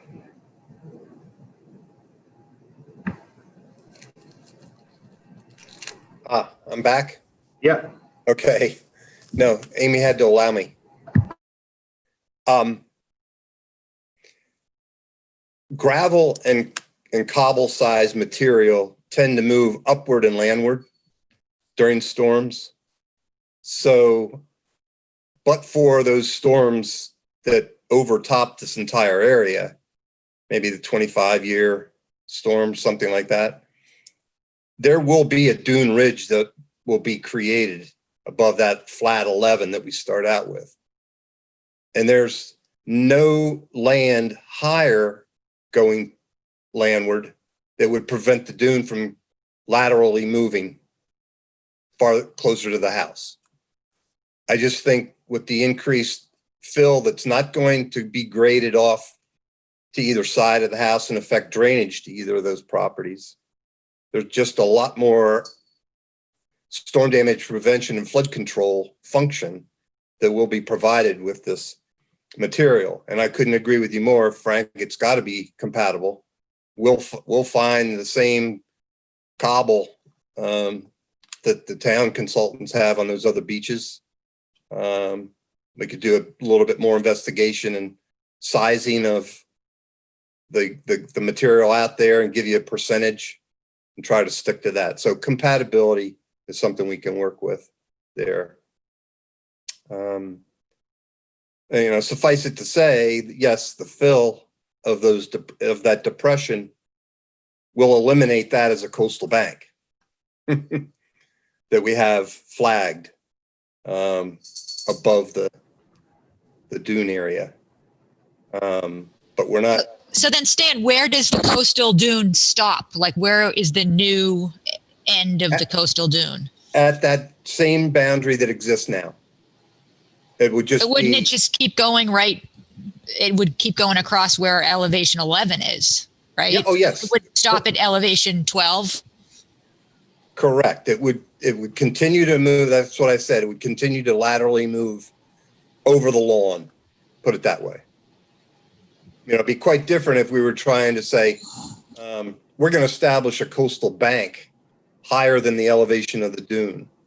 I mean, the existing condition now is that cobble dune moving landward will be stopped by the coastal bank unless it overtops the bank and continues, you know, north. So in a sense, we're just creating a level playing field, literally, for that cobble and sand to do what it wants. You know, the owner might not like the sounds of what I'm saying, that it's going to go over the lawn, but we're not obstructing it from moving landward. Right? Again, I just think, sure, the fill may be a lot, but I think it's all beneficial fill for both the environment and the property owner. Just not to throw anybody off course, can you give me, or Paul, give me the yardage again, the gravel and the cobble? What would the yardage proposed for both of those? 110 and 175. I think that's on. And of bank run gravel and 175 of cobble and sand. And those were noted on the plan, I believe. Okay. And do you have volume calculations for those? Like, how did you come up with that? Those are calculated? Can you hear me? We can hear you. Can you hear me? Really clearly, Paul. Yes. Those are calculated. The bank run gravel is 110 cubic yards, and the sand and cobble fill was 175 cubic yards. I see it now. Thanks. Sorry. Frank, can I? How did you determine that, though, Paul? It's a calculation we did. It's a volume calculation. What you do is to take every 1 foot increment and you calculate the volume from elevation 8 up to 11. Most of that fill in the bank run gravel is to fill in that large depression that's underneath that concrete slab that's being removed and in the shed. Can you share those calculations with us? Yes. Just one other quick comment, Frank. Yep. The proposed house is 20.7 feet from the street line, the property line of the street. Mm-hmm. The existing house, you can see it, that's about 14 feet. The reason for the increase is under the zoning bylaw, when we raise and reconstruct a house, we're required to put the front of the house, in this case, at the front yard setback, which is normally 30 feet. But there's a provision in the zoning bylaw that as a matter of right, you can take the average setback of structures or dwellings within 200 feet on each side of the property. We surveyed and located those structures. That's why the average setback is 20.7 feet. The front line of the new house is set back from the front line of the existing house. And you can see that on the plan. If we could have put it closer to the street, then we would have done that, but the zoning bylaw controls in this case. Paul, did you have to go to the ZBA for this to increase nonconformance on a nonconforming lot? No, we aren't. No, we aren't. The width of the house is basically the same. If you look at the plan, the right side of the house, as you look at it from the street, is about 2 feet less wide than the existing house.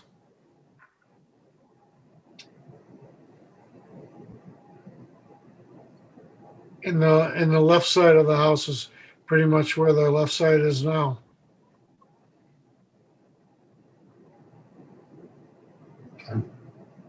So the front of that house is about 6 feet further back from the street than the existing house is. Well, a bump out portion of it. Mm-hmm. So you used, by using the setback allowed by the zoning board, you don't have to go before the ZBA for that. So that's in because of the average setback rule. Yeah. No, I get how that works, but so then you actually had a house that was closer to the street, but you chose not to.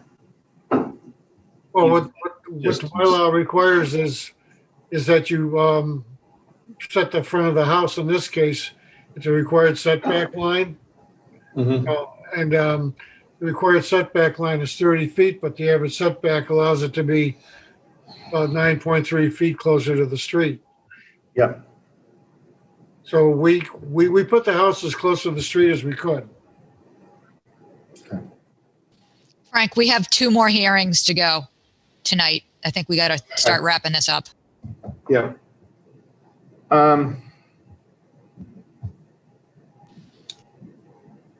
Maybe ask if any commissioner has just one final short comment at all. Sure. Anybody want to have any other questions or comments before we?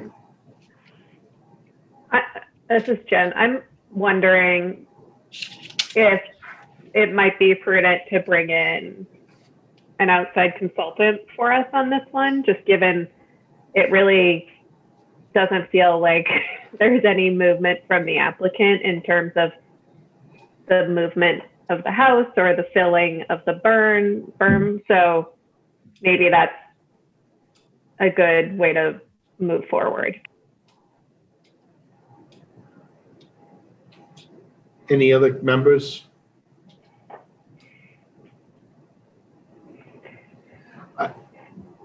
I guess I'd like to know that the proposed work that's being done isn't going to adversely affect anybody. I'm not so sure it would have much effect on the neighbor to the south, because they're already projecting out ahead of this anyways. But the house on the other side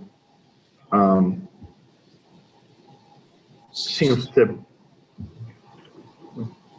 from a layman's standpoint, would seem like it could possibly be affected by the changes you make. And I'd kind of like, if we do bring a consultant in to look at that, I'd sort of like to limit what they're doing. I mean, it seems like we've agreed on a coastal bank, and I wouldn't want to get into that sort of discussion for existing coastal bank, but I would like, I guess, to just be sure that we're not somehow adversely affecting the house towards the north or east, whatever that is. Well, I think that that's hard to evaluate given the fact that the contours just stop at the property line. Right. So I'm not sure how we're not given information to make that call. Well, I think another set of eyes can't hurt that. Right. So Could that be done? Could that be done fairly? I mean, in some ways, I wish we had brought somebody into this sooner. But like again, what I'm saying is that what we had for a plan or a proposed plan didn't include all this filling, and now with these changes. yeah, I mean, I think we could be a good call to bring in, somebody with like a professional geologist with coastal expertise. I mean, I definitely was back and forth with the state on this. So, input about like, I have the general sense that this is an approvable project in some form or fashion. I think the big sticking points are probably the cobble. I don't know, more info about the cobble. So you bring the cobble out now, but what happens when the cobble washes away? Or, maybe a more intensive planting plan. Effect on the neighbor to the north. More consideration of elevating the house, retreating from the sea, so pushing it back towards Collier, not a seaward expansion. I think, eliminating the pervious pavers, if we could see that, could be an improvement. Just really try to get like an improved project here. Our goal is not to maximize the property; it's to try to, we're trying to get some improvements. And while I think that the addition of the fill will increase the coastal resiliency of the property, it's a lot. And I agree with you guys for sure. Well, the other piece of it too is the solid wall being built closer to the front. So there's discussion about whether that could be piers. We have allowed the solid wall to be on the street side because it's got to retain that fill. But I'm not so sure that it's a wise thing on the back side of the house to move that foundation wall that much closer. But all right, I want to. Can I get a motion for something here? We can continue, but how much time would we need to get that looked at? At least until January. I mean, this is the holiday season, so I'm going to say it's January. Second meeting in January. 18th. What was the date, Richard? I think it's the 18th. Or is it 25th? Oh yeah, there's a holiday in there. That's right. January 25th. Yep. All right. Can I get a motion? I'll make one to continue this to the 25th of January. A second? That was Richard for the motion. Second from Jen. Second from Jen. All in favor? Richard? Yes. Jen? Yes. Andy? Yes. Brendan? Yes. Frank, yes. Thank you. Frank, Yes, Paul.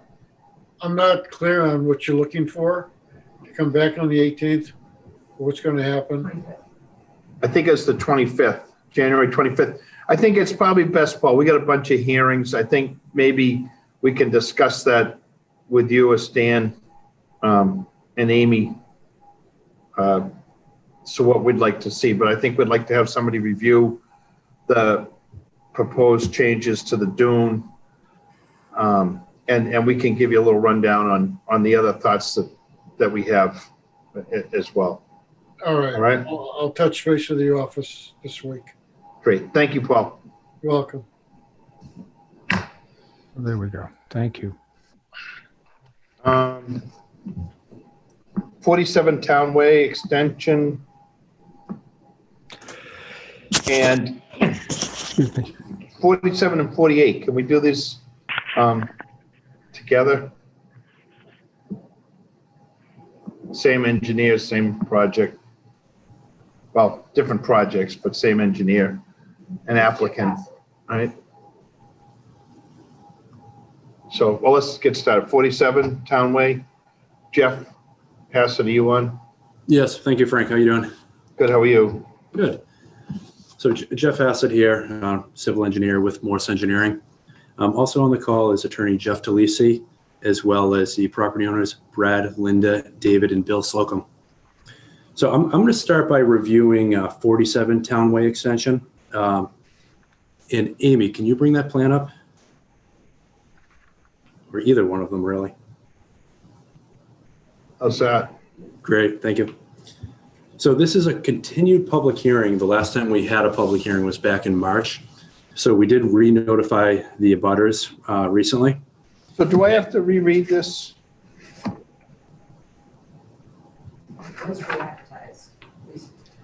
Yeah, you know what, Jeff, I'm just gonna read one over since it was re-advertised. Thanks for reminding us about that, all right? On December 7th, 2020 at 5:15 p.m. the Townhouse Situate Conservation Commission will hold a wetlands hearing under Chapter 131, Section 40 of the Massachusetts General Laws and Section 30700 Town of Situate Code of Bylaws regarding the application of Bill and Ruth Slocum to repair a septic system and install wood pile foundation for relocation of a dwelling at location 47 Town Way Extension, Scituate. And then also same applicant, the construction of a septic system consisting of a tight tank, installing 4 wood piles associated with the relocation of a portion of the existing house and construction of a deck for dwelling at 48 Town Way Extension. Abutters and other interested parties are invited to attend. Informal access virtual meeting will be available on the agenda posted on the town website. Thanks, Jim. Great, thank you. So starting with 47, 47 is the westerly of the two lots. It's currently developed with the single family home that's blue, has a concrete block foundation. And the lot was built in, the house was built in 1935 and the lot is about 7,000 square feet. The entire property is a barrier beach and it's in land subject to coastal storm flowage, being elevation, velocity zone elevation 17.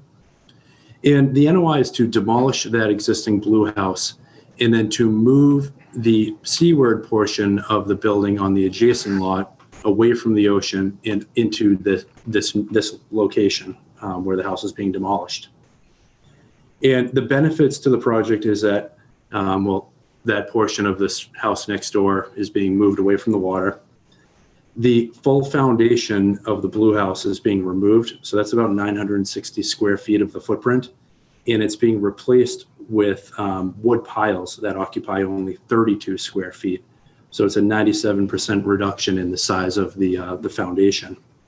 And also the roof area of that house is reduced too. That existing blue house is at 960 square feet and the new house has a roof area of about 840 square feet. Another improvement is that the cesspool will be replaced with a Title V compliant septic system.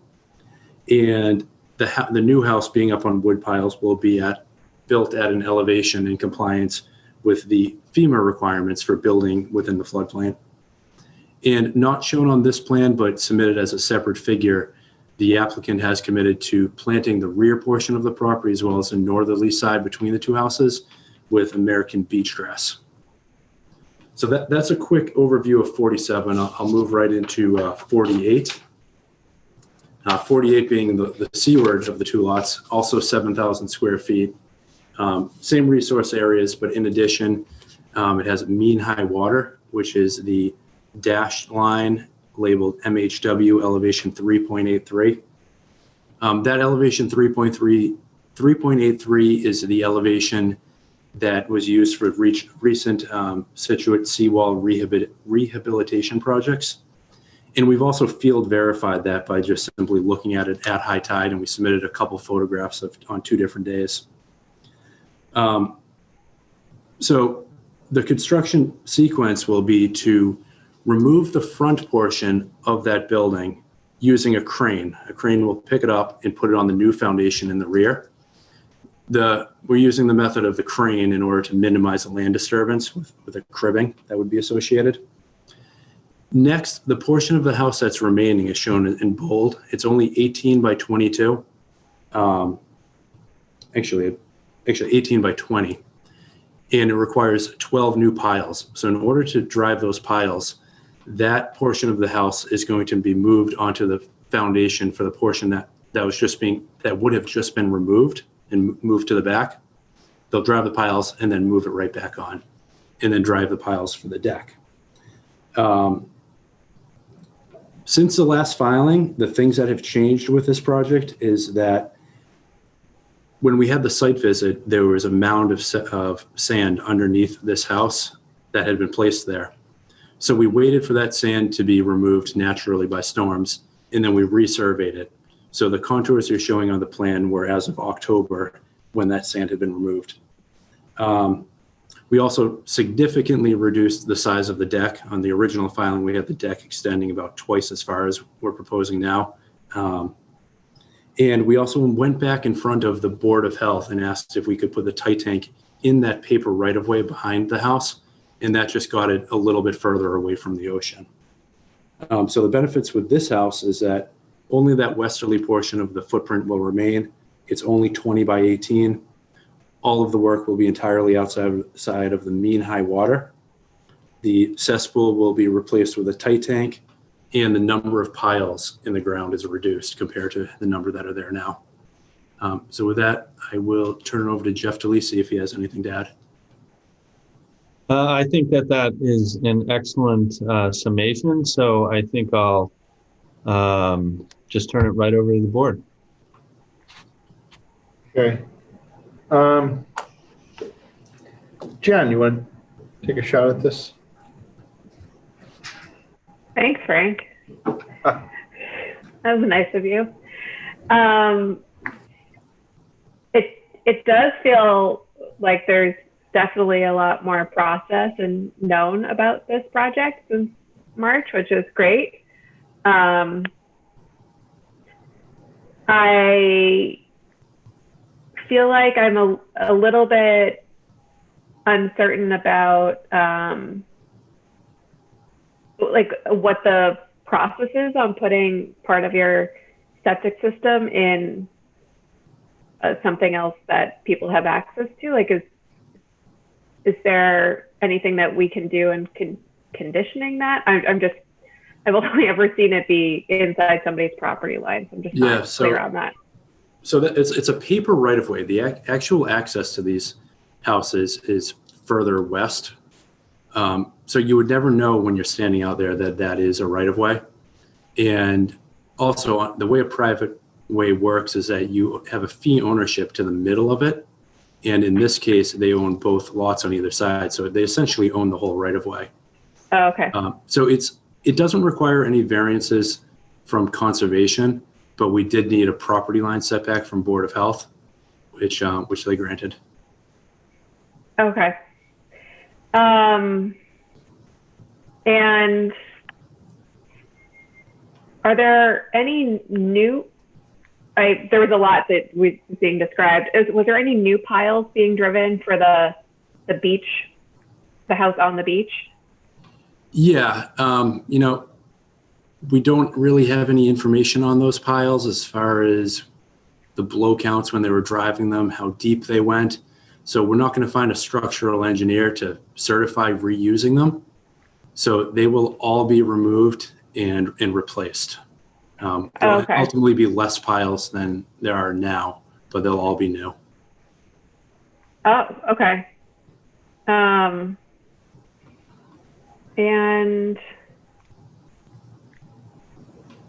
I'm sure that I'll probably have something else, but I think we could move to somebody else, Frank, and I'll keep looking. Andy? Yeah, I'll leave some of the questions about construction and such to maybe others who know it a little better than I. The paved driveway shown on the plan, that am I correct that is there but often covered up? Is that right, Jeff? Yeah, that's correct. Okay, and the plan is to keep it and try to keep it cleared. Is that? We're not proposing any grading associated with that for this project. Okay, so leaving it as is. Yeah. Okay. Yeah, I guess I'll hear more comments about some of the more technical stuff, but I'll leave it there for now. Okay. Brendan?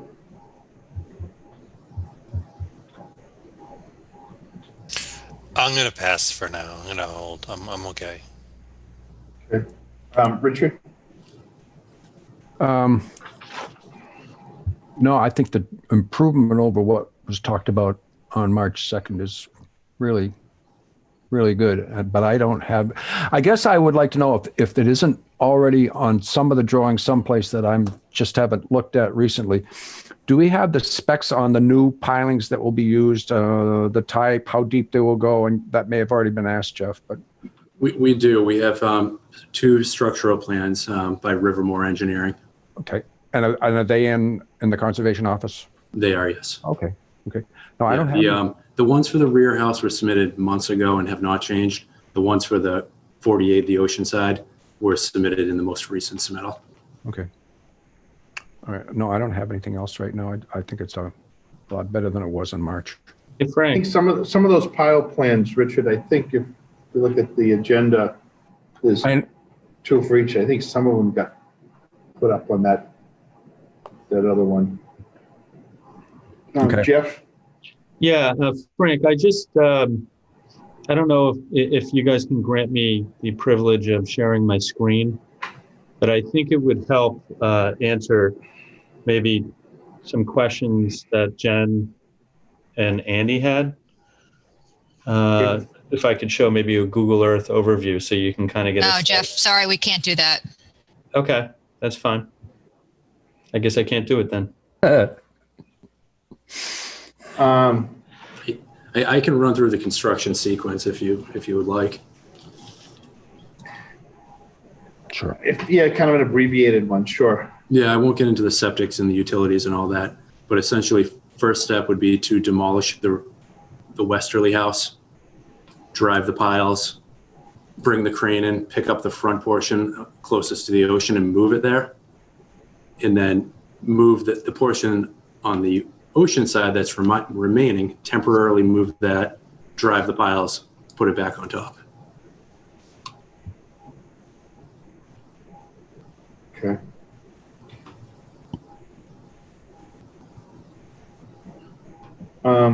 Is there any other, I've got a few questions if you don't, well, Damien, you want to jump in? Go ahead. Yeah, all right. I think it looks better. I mean, we've collected quite a bit of information that you asked for. You know, I still think one of the big ones is that although I think it's improved with the October survey, the beach was modified in June. So I'm still not quite certain that the plan reflects natural conditions. You know what I mean? So like naturally the water's going to come up and over this velocity zone and land subject to coastal storm flowage and head in towards the marsh. So it's going to come up and over. And clearly the Slocums know this because they've been there for a long time. And the people that live down on Town Way see it happen all the time. And I mean, I think that for a while this summer that the water was coming up and it was gullying in between 48 and 46 and coming up, you know, to hit Town Way that way. But anyways, so I'm not sure that the paved driveway area ever really filled back in, but given time, left alone in its natural condition, I think that these contours, are going to shift because that's the nature of the beach. It's constantly moving, it's dynamic, it's moving, shifting, migrating constantly. So, in the winter, it erodes quite a bit. And in the summer, it builds. I think that the owners and their modifying the beach is a concern that the board should have as far as conditioning a project here and making sure that if we're going to permit these houses and with tight tanks or new septic fields, they're going to need to have minimum cover on top, and then that material would be imported, not material that's moved around from the beach. And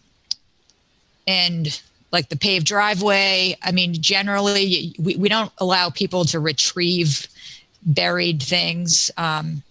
So I think that would be probably something that, I mean, an agreement to let that driveway go and maybe move the parking to the landward side for 47 could be a good idea. I don't know. Still concerned about mean high water.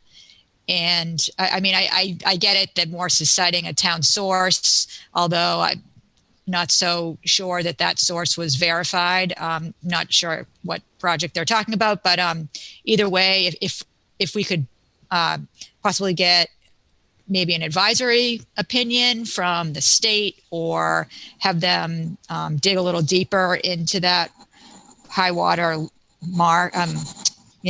line, because I've heard that the mean high water is more like elevation 6, so that would really make the average high tide be under that structure. So in thinking to the future, back to our last discussion with 49 Collier, for coastal resiliency and sea level rise and stuff like that. I mean, it's great that these are going to be on piles, but I mean, it's coming that it's these water is going to be under these houses on a more regular basis. I mean, and if you're going to be driving new piles, that means that this house at 48 is going to be there for a really long time. And I don't know if you've seen the town's projections for 2050, but they're pretty serious as far as this area being underwater.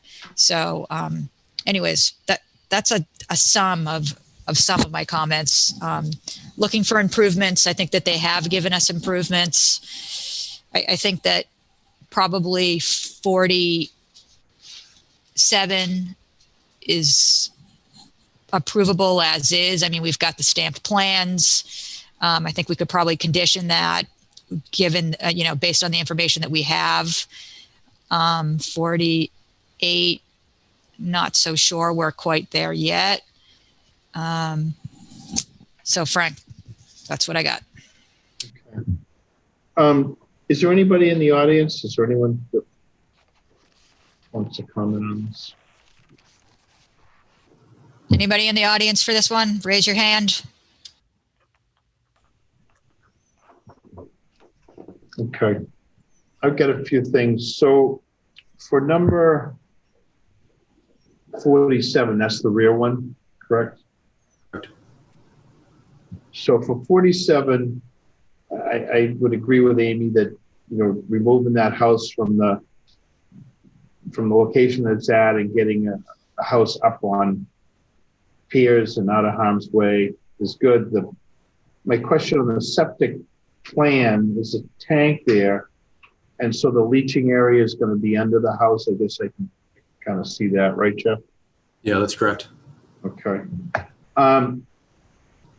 One of the things that the owner's been doing is sort of going to this in the spring, the overwash from the winter covers that paved driveway, and then they dig back down to the paved driveway and use that material to cover their septic and push fill towards the ocean.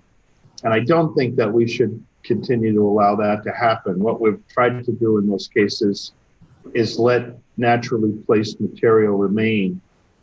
I think that that paved driveway ought to get removed when that house gets removed, so that asphalt isn't there anymore. And then they could construct a driveway up on top of the dune, but to continue to dig down to that level is just degrades that the beach in that area and that dune. And I don't see why we'd want to continue to perpetuate that.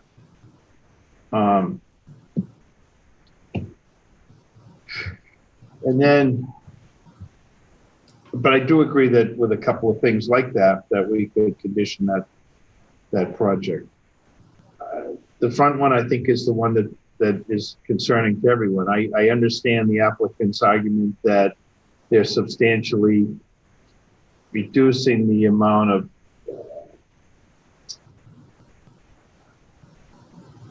structure.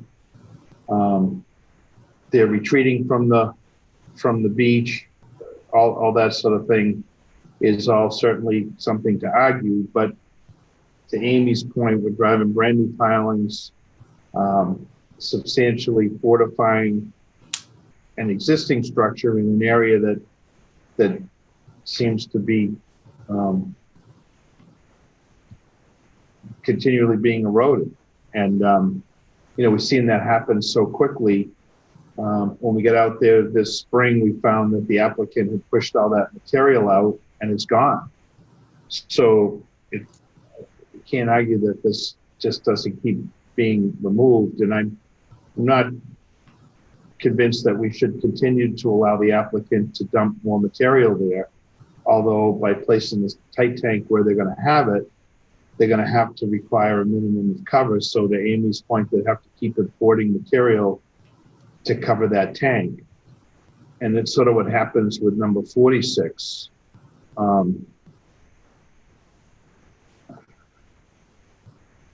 So I'm not in favor of taking anybody's property from them, that's for sure, or denying them the use of the property. It's just, these are getting harder to condition.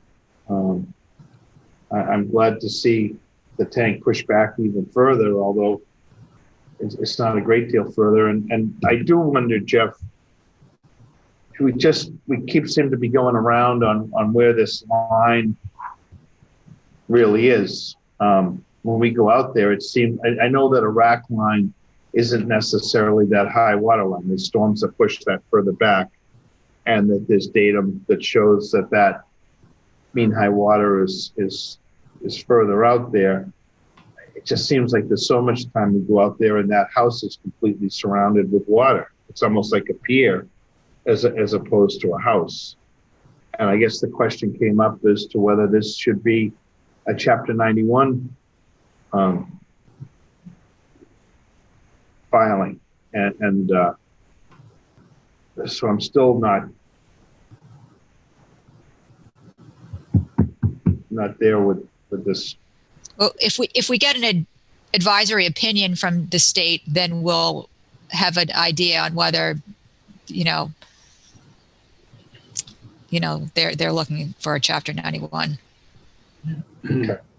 If I could add just a little bit to that mean high water mark. Right now it's at 3.83.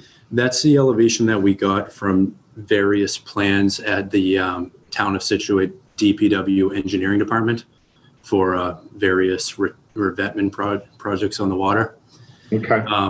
It is consistent with what we've used also on other projects. I've used as high as 4.2, which doesn't make much of a difference. I've never seen anyone use mean high water up at elevation 6, not on this data. But we knew it was a concern, something you wanted clarified, and that's why we did take those pictures at full high tide, exactly full high tide, and it relatively does confirm it. And you'll see that our piles are well back from the mean high water line on the plan. So I don't know what else we could really do to verify it. I can find numerous plans by numerous engineers that all use. Well, Jeff, excuse me. You could try Buzzards Bay Natural Estuaries Program. I mean, some of the scientists out there have accurate, valid data that would be a good place to use, not just citing other people's data. And then again, I think maybe going right to the state for an advisory opinion would maybe help clear it up too. Can I ask one more question? Yeah, Jeff, before your hand, I have one. In many cases, you can locate a septic system on another lot. Am I, with an easement or something, you can put a septic system. It doesn't have to necessarily be on your own property. I've seen it done. I'm not sure if it requires a variance or not. So my question would be, why couldn't that tight tank be on the site of 48? Even further back? Mm-hmm. Something we could look into.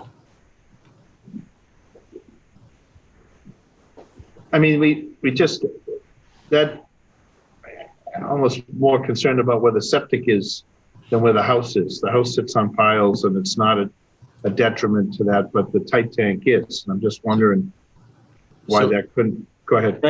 So the tight tank, it's seasonal use only. And as part of the Board of Health approval, it has to be pumped at the end of each season and inspected. And it's a monolithic tank and it's bolt down covers.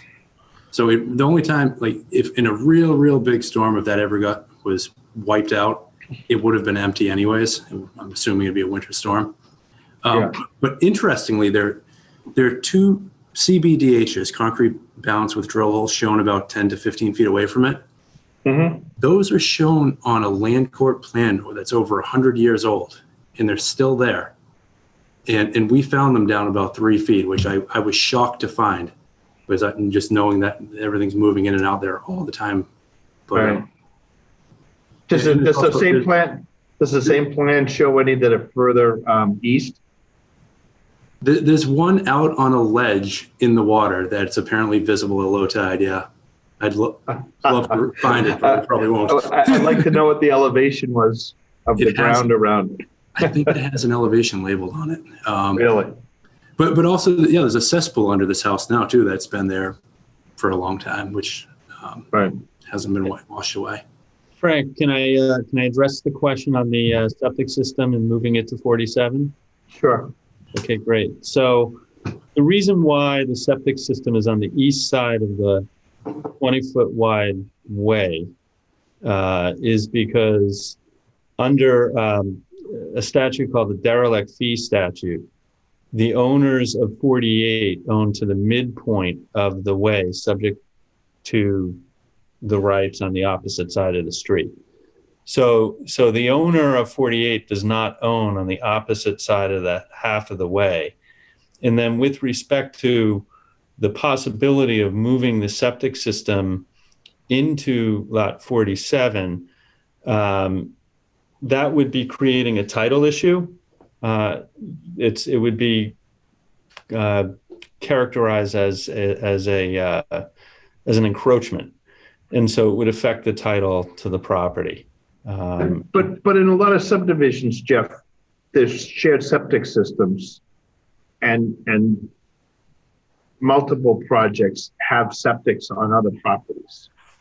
I know. We believe that we've gone as far as we can go under the law by bringing it halfway into the road. Okay. That's probably the best way I can say that. I think an argument could be made that leaving the structure as is at 48 is more detrimental to the resource area than driving piles and pulling it out of the flood zone and properly structurally supporting it. And so I think, when you look at almost in a sense, an alternative analysis with respect to its impact on the resource area, I think the commission should consider that. I'm unaware of any circumstance where Mass DEP has rendered some kind of guidance or advisory on any particular property involving mean high water. That comes right from Greg DeCesar. Okay, so you've spoken with Greg DeCesar? Yeah, and that I guess Dave Hill or so what did Greg inform you about this? Did he give you? He said you guys should seek an advisory opinion on the. Did he share with water. you his impressions? No. Oh, no. Okay. But he could see the dilemma. Yeah, I mean this application's been pending for a year. This matter, we had a coastal geologist look at this issue, and he's written two opinion letters to the board on it. And it's been raised, and nothing has happened from the standpoint of the board, since last December with respect to getting an advisory from Mass DEP. And I'm pretty certain, Amy, I know you can verify this, but did Mass DEP have any comments when it issued the file number for this case? Did it comment at all on this project? I think that they did, Jeff, but not with respect to needs a Chapter 91 license. So that didn't come out of the office, but they did have other comments, I'm quite sure. Yeah, and actually, I mean, honestly, we have brought up, the source of this elevation that Morse is using in past hearings, and I know. I mean, here we are. Here we are. I know. So I'm throwing out another, just another avenue. I mean, I have two other avenues, and both of those actually came from state officials. So I mean, because I'm all learning of the on this too.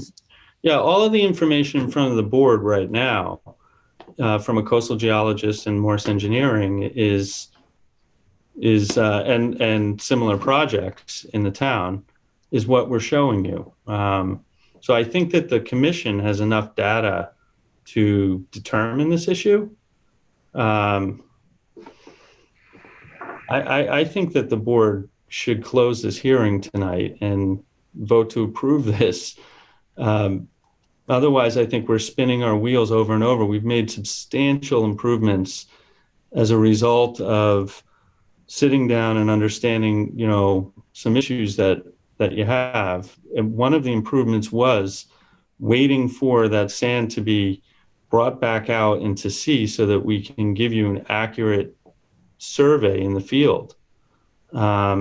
So I'm not sure what else, what else that we can do. Right. Well, I mean, if you're, if you don't want to spend time now trying to hone in on the accuracy of the mean high water, we could potentially condition that, Frank. Just make it a condition of any project there that Chapter 91 be consulted. Because these orders on both properties are going to be quite full of conditions through all the different things that we've discussed. So that could be one. Okay. I guess I can kind of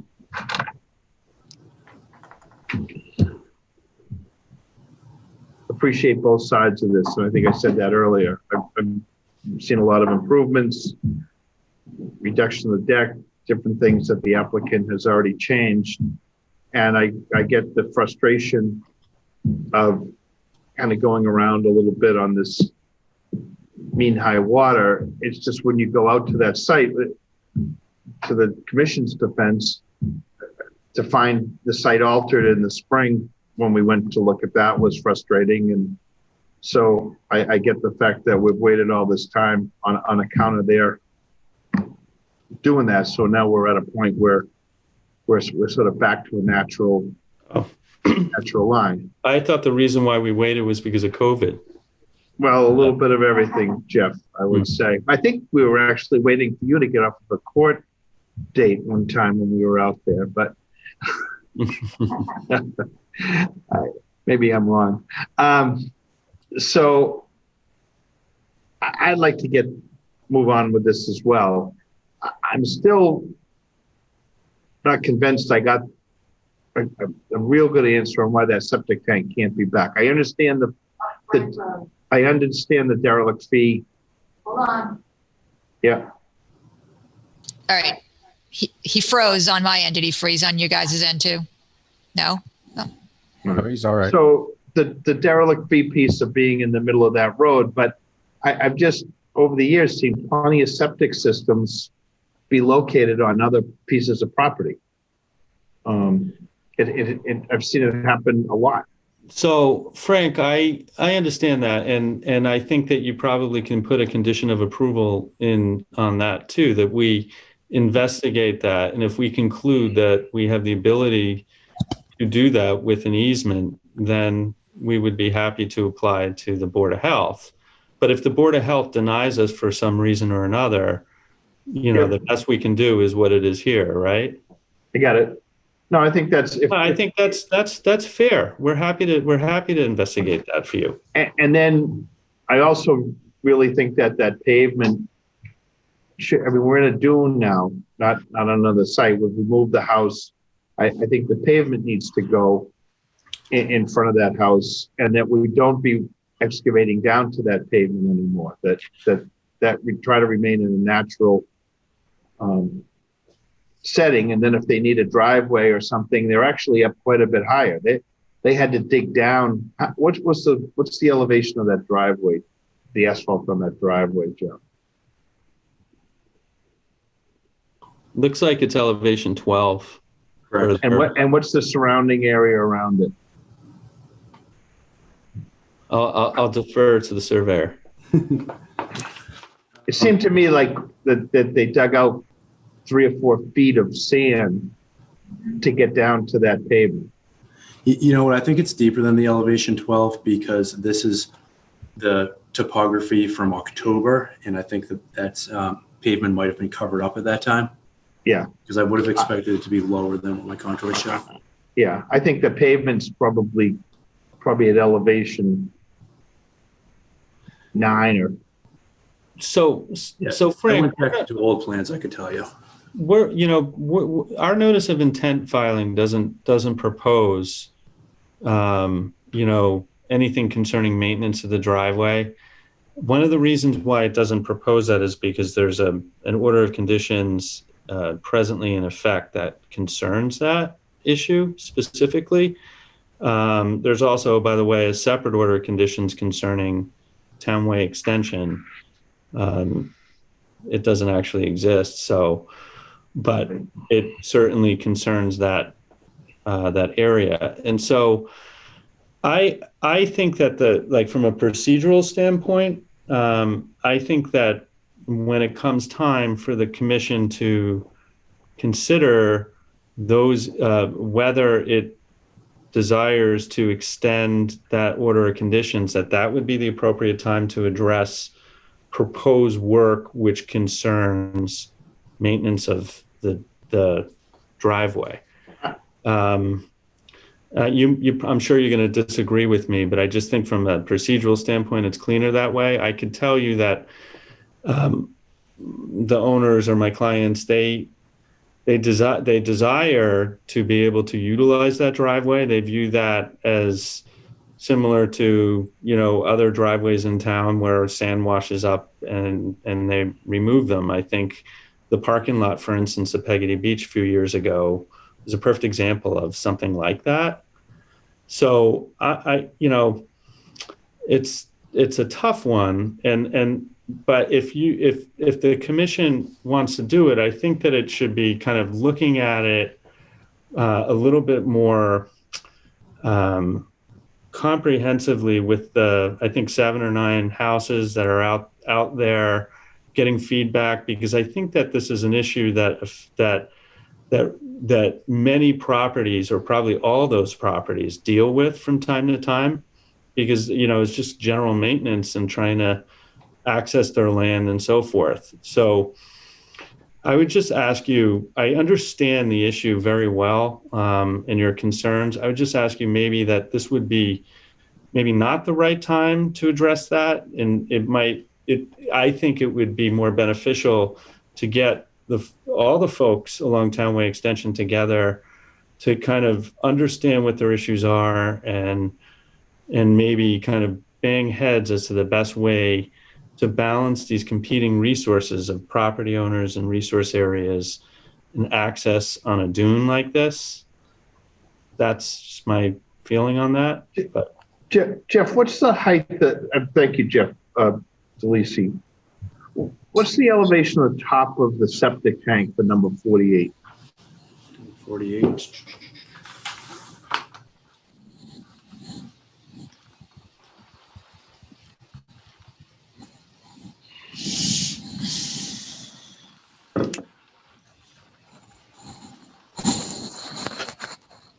And Jeff, elevation, it's at elevation about 10 and a half.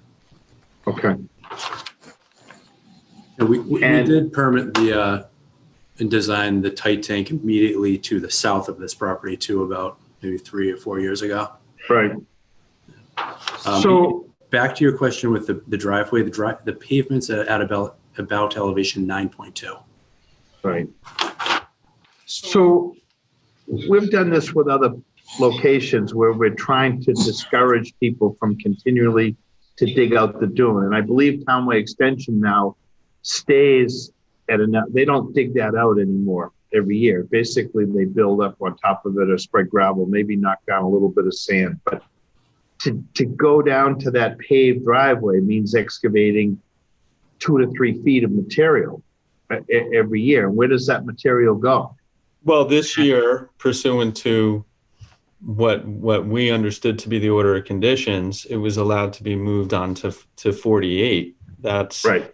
That's it's not just this year. That's the way that these two properties have dealt with that question. So that's why the sand appeared there this year as well. But I guess that's just the quick answer to that question. Yeah. So my understanding from working on some of these over the years is what we've tried to do is get away from continually breaking down a naturally placed dune and let that migration move. The state's telling us that we can't retrieve material that's deposited at the rear.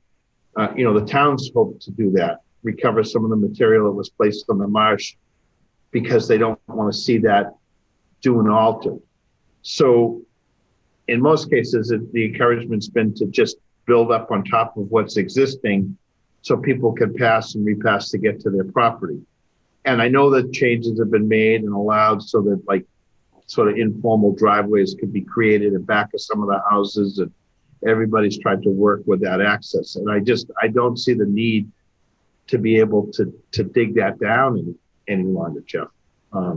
I understand, and I think that it's a question that's more appropriately addressed with respect to the order of conditions that is presently in place concerning that maintenance, as opposed to this. But that was for a house that existed that was much deeper. I understand. So now we're changing all that. Yeah.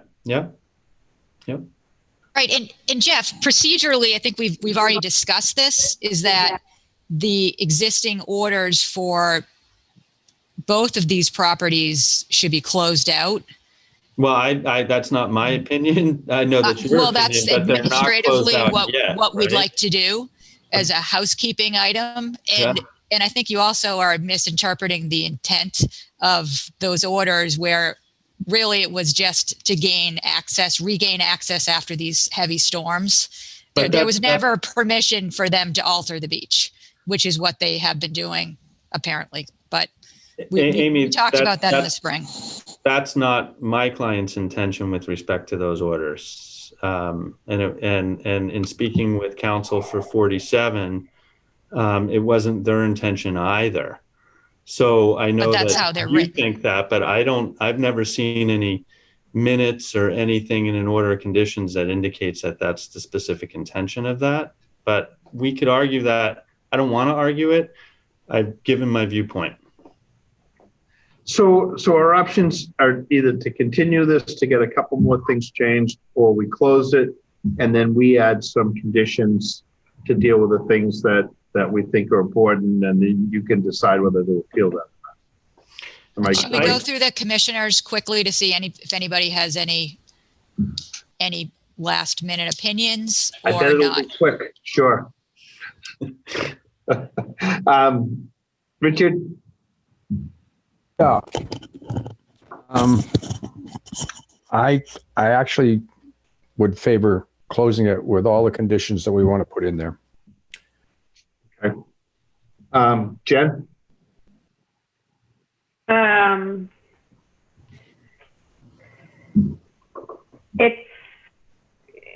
It's complex. I feel better about 47 than I do 48.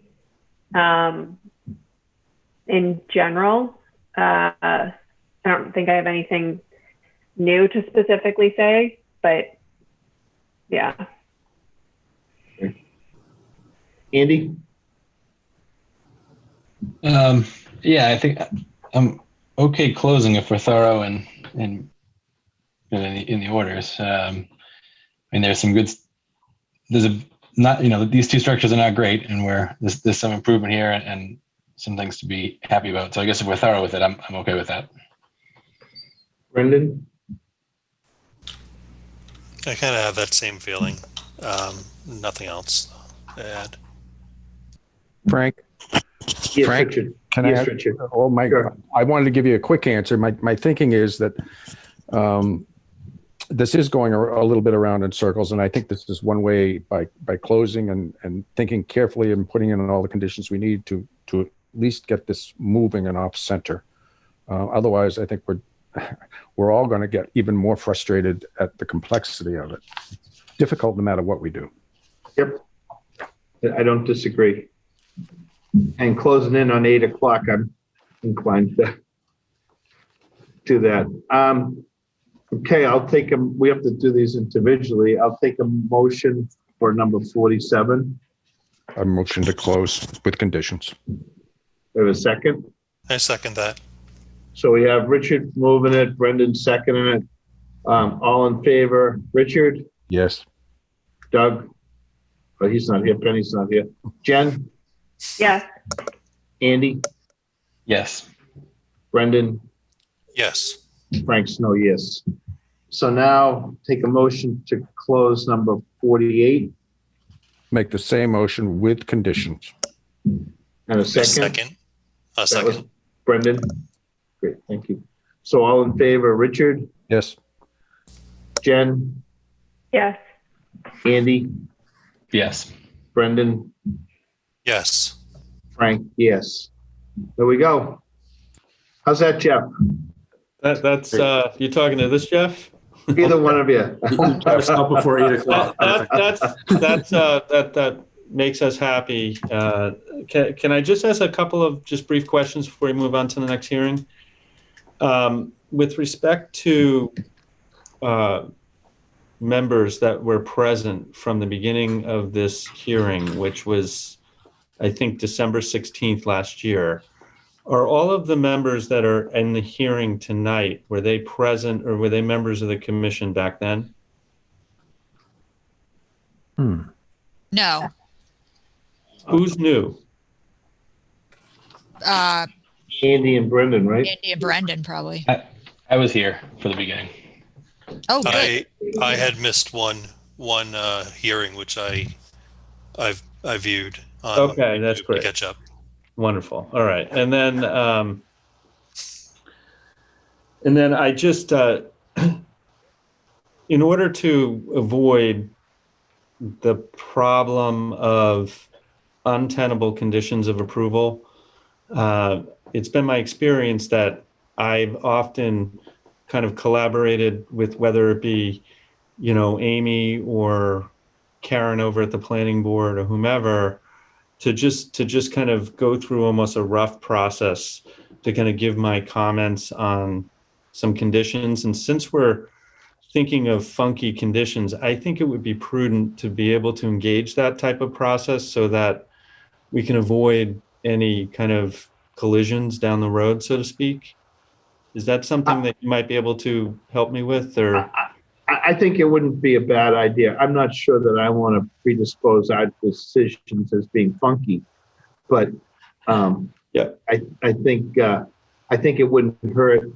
You know, the commission will write the orders, and then, given that we're kind of working under these conditions with COVID and whatnot, and not being able to present some of the things that you'd like to be able to do, I think it's reasonable for us to at least discuss them before they're voted.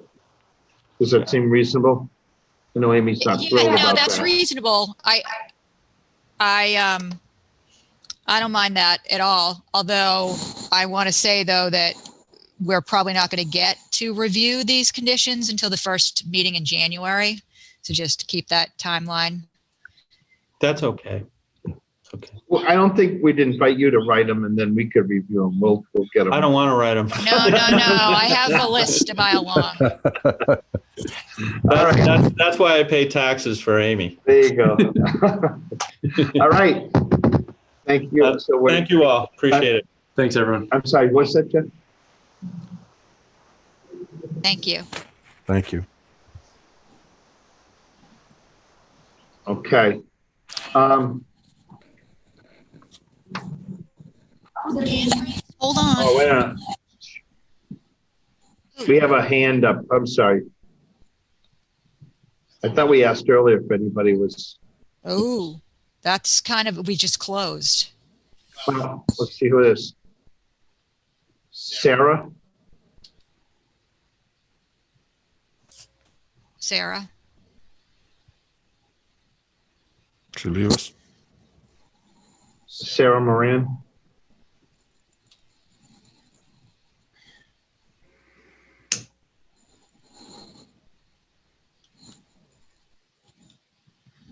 Hello?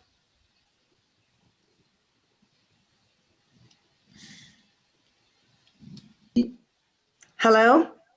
Hello? Hi, can you hear me? Yes, I can. Okay, I apologize. I had to switch devices at my last opportunity to speak. My name is Sarah Moran. I own 46 Townway Extension, and I know okay. Sarah, can you hold on just a minute? Because I think procedurally we've got to talk about this. Could just stay tuned, please. Yep. So Frank, so we've closed this hearing, but since we're meeting remotely and we've got, participation, I think, I don't know, in order to hear Sarah's comments, we either need to unclose and have the applicant agree to listen to her comments on record, or it's just too late. So what do you think, Frank? I think given the extenuating circumstances of this COVID and trying to navigate this, I'm perfectly comfortable taking Sarah's comments as we stand right now. Jeff, what do you think? Thank you. Jeff, I'm just going to get counsel on here. Well, Jeff has it, is what I was asking. I'm asking Jeff DeLisi. We don't want this. Oh, is Jeff DeLisi still on the call? Oh, good. Okay. He's not gonna hang up until we're done. All right, Jeff DeLisi. Yeah. I have a bunch of jokes in my mind, but honestly, I'm uncomfortable kind of giving an opinion to that effect without researching it, and I'm not town council, so I think I'll just pass.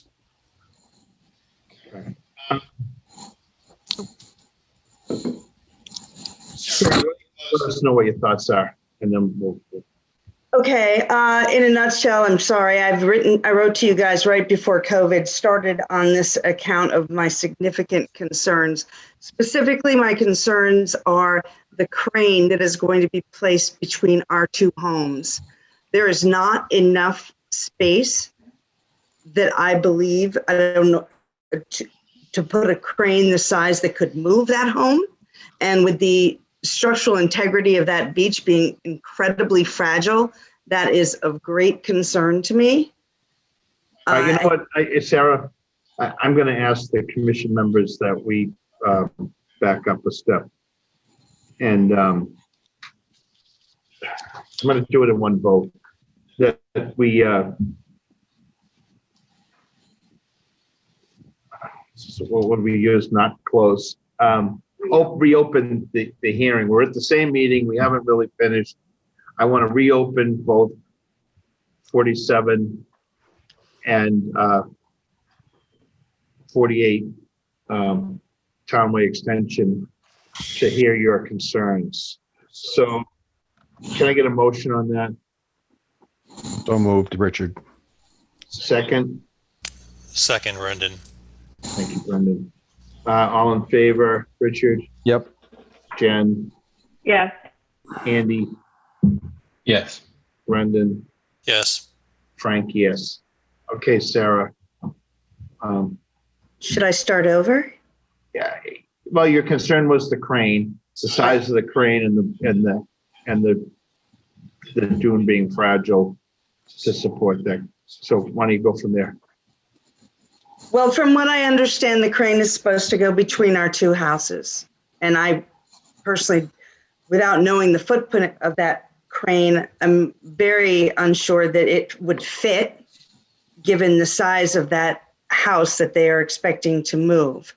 More importantly, the impact of having all that heavy equipment so close to my fragile home does concern me significantly. That's, I guess, I have other questions. I've been on here since 5:15, but that's really the most important one. Oh, go ahead. Let's hear your questions. I mean, you've been waiting, and if we're going to go a few more minutes, I'd much rather get this on out to the members. So. Okay, so I'm wondering if both of those homes are going to be considered separate dwellings. And if they are, is the house that will be on the eastern side, the ocean side, going to have power and water to it? That is definitely of interest to me. It is, Jeff, I think, can you answer, Jeff Hassett? Can you answer that? Yeah, both houses will be separate dwellings with water and sewer, water and septic and electric. Okay, because I was unaware that the back of that house had ever been occupied for several years. Okay, so then I'm thinking about the heavy equipment coming and going. We do share a right of way, and as I'm looking at this drawing, the area that you guys have been referencing that is macadam or pavement, so to speak, is the actual end of the original townway that goes directly past my house and in between 47 and 48. I think there is a misunderstanding of who that property belongs to. They bought a property at the back of Townway, number 47, and they owned a property at the front of Townway on 48. In between there is what has always been a common area that has parked and allowed those three houses, 46, 47, and 48, access. I don't understand how purchasing 47 would give them that property. Okay, I know the answer to that. I would assume that Jeff DeLisi, when there's a way that's here, anybody that's on that road party to that whole road?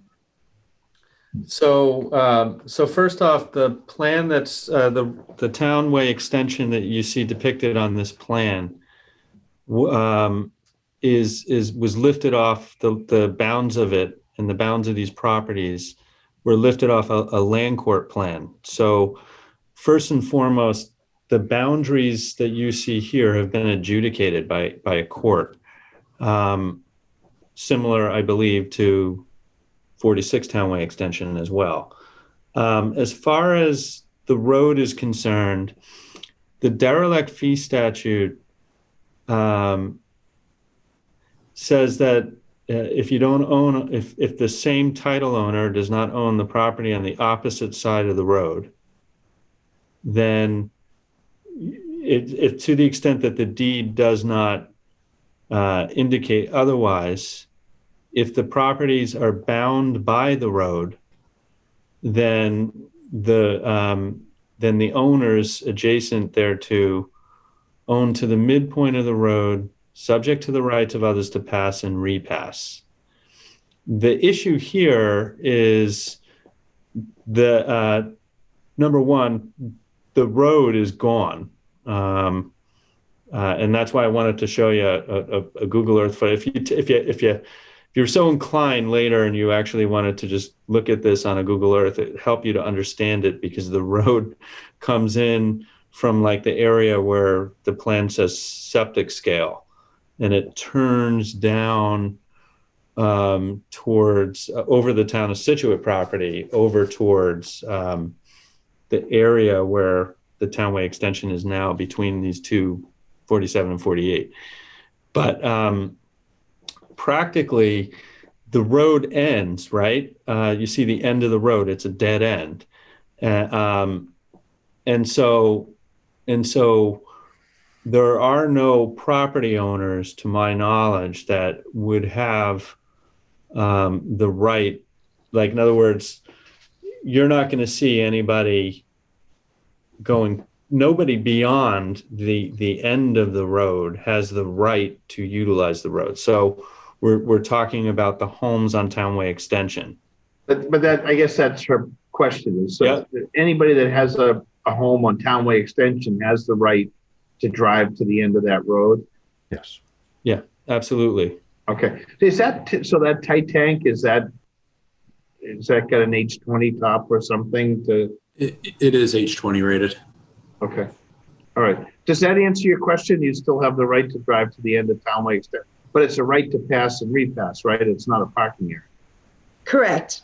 I have parking in my own, on my own property. My primary concern is really this heavy equipment, and I just can't see where it's realistic, looking at this drawing, that a crane could be between our homes.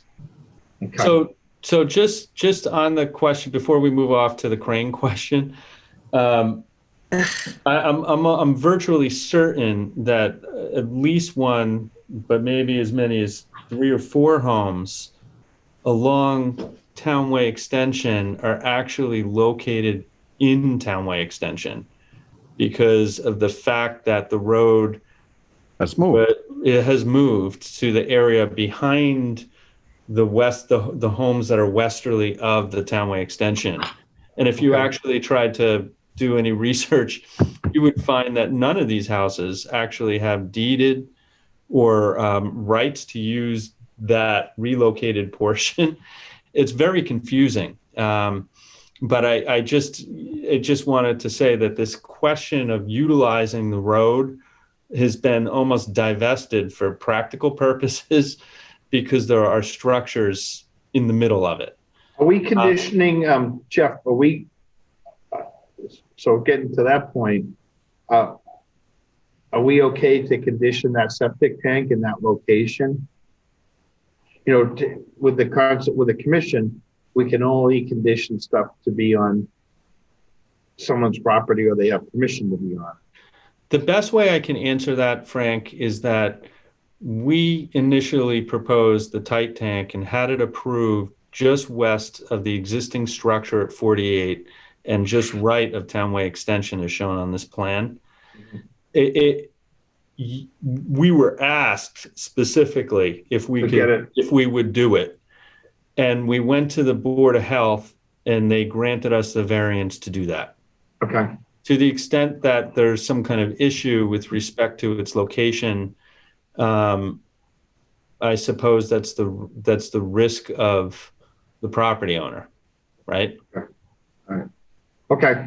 So, so for the, I don't want to get into like land ownership and all that sort of stuff. But I'm still not convinced that that tank can't be on the other side of the road. So with regard to Well, I thought I just heard a dispute that the paved driveway on 47 is part of Townway Extension. So there's a bunch of questions there, but go on. All right. So maybe this whole plan's wrong.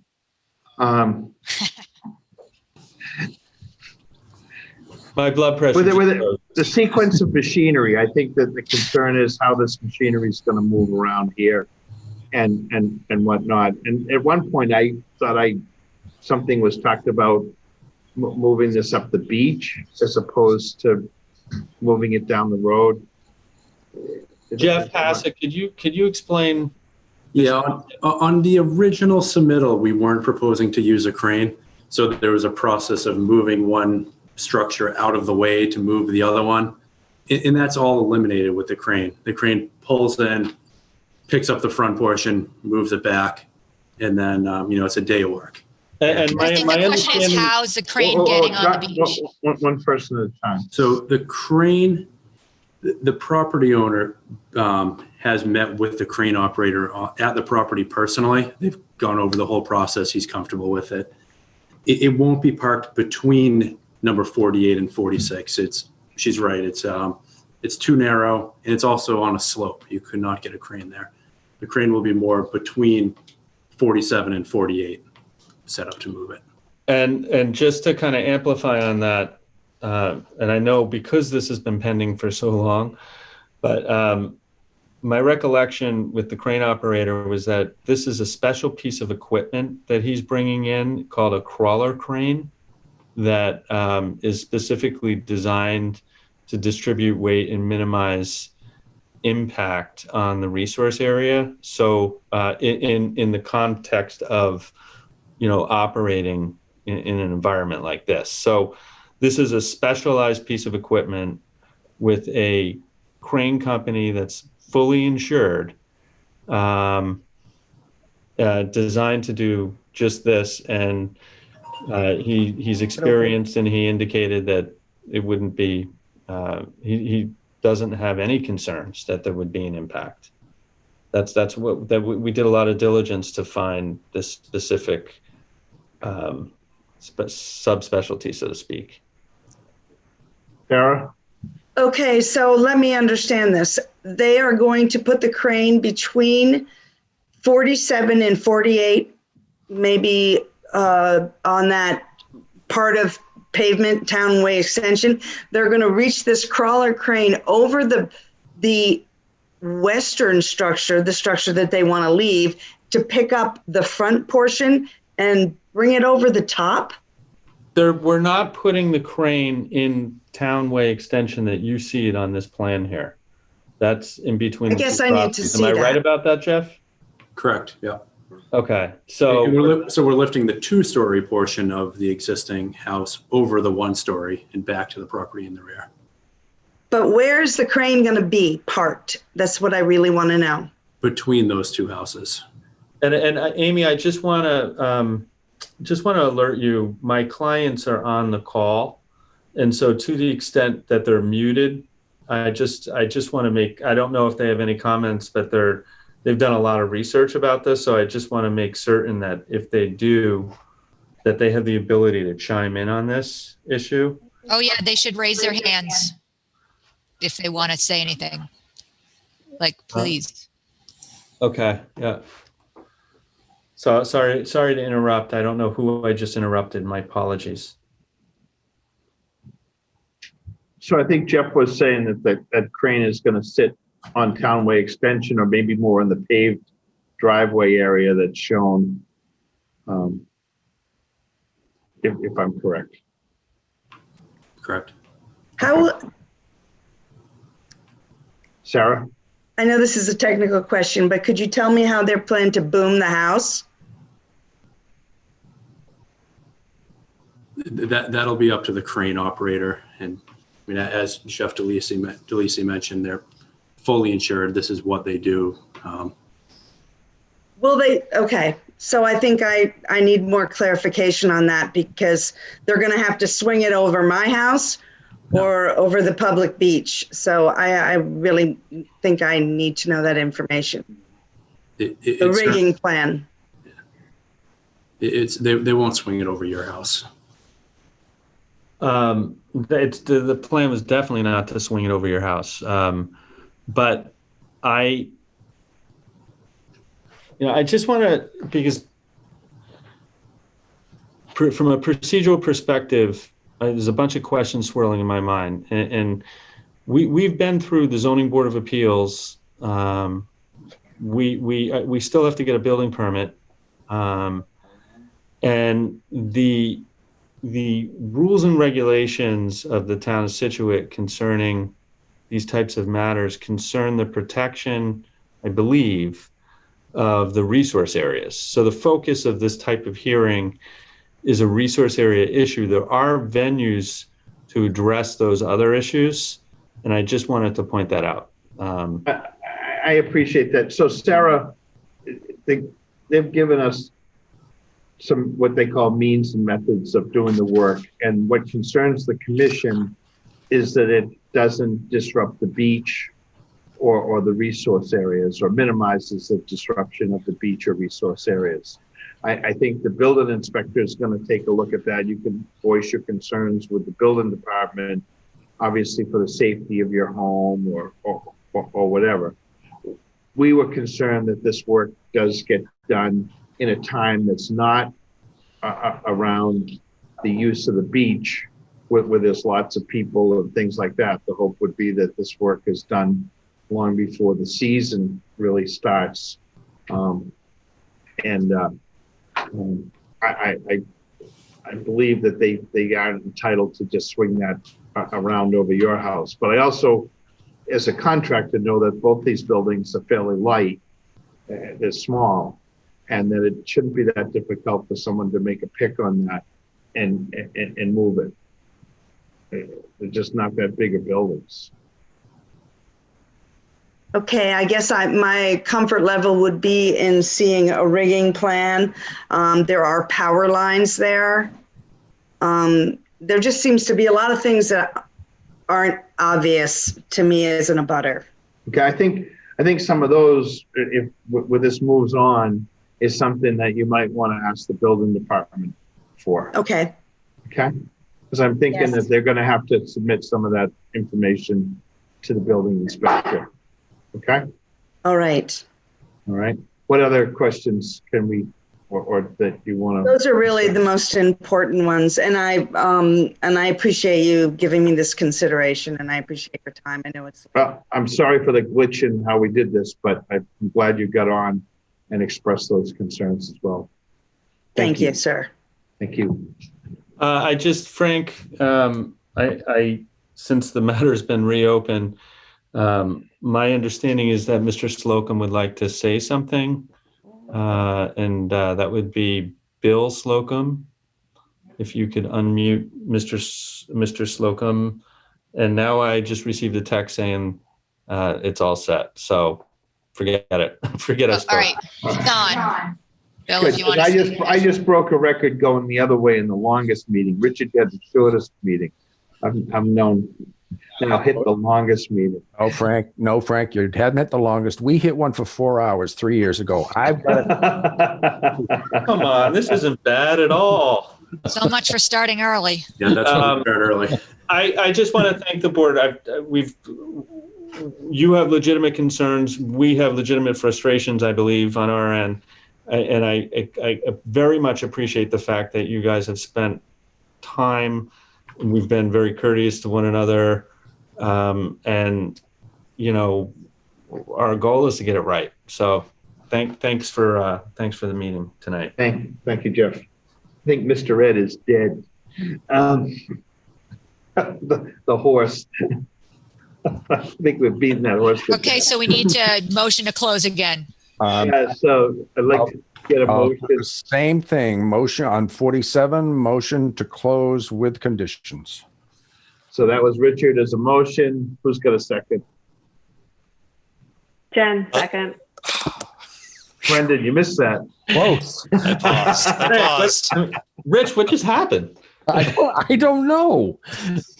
But Brendan seconded. That's good. No, Jen seconded. That's still good. That's all good. Okay, so all in favor. Richard?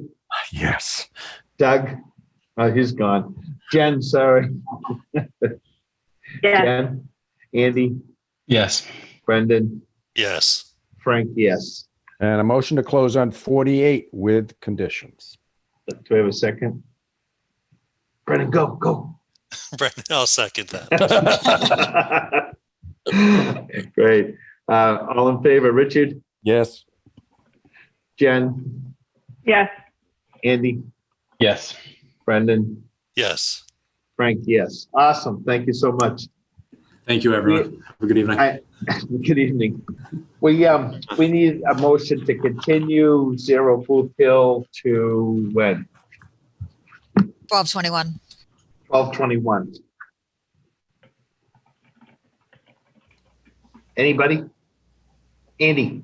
I make a motion to move 0 Booth Hill Road to December 21st. Great. Do I get a second on that? I'll second that too. Thanks, Brendan. All in favor? Richard? Yes. Jen? Yes. Andy? Yes. Brendan? Yes. Frank, yes. Great. Anybody else? What else we have to do tonight? We have any minutes? Yep. Yep. I make a motion, we accept the minutes as written for 11:30. I'll second that. That was Richard? Yep. And a second? I got the second. So all in favor, Richard? Yes. Jen? Yes. Andy? Yes. Brendan? Yes. Frank, yes.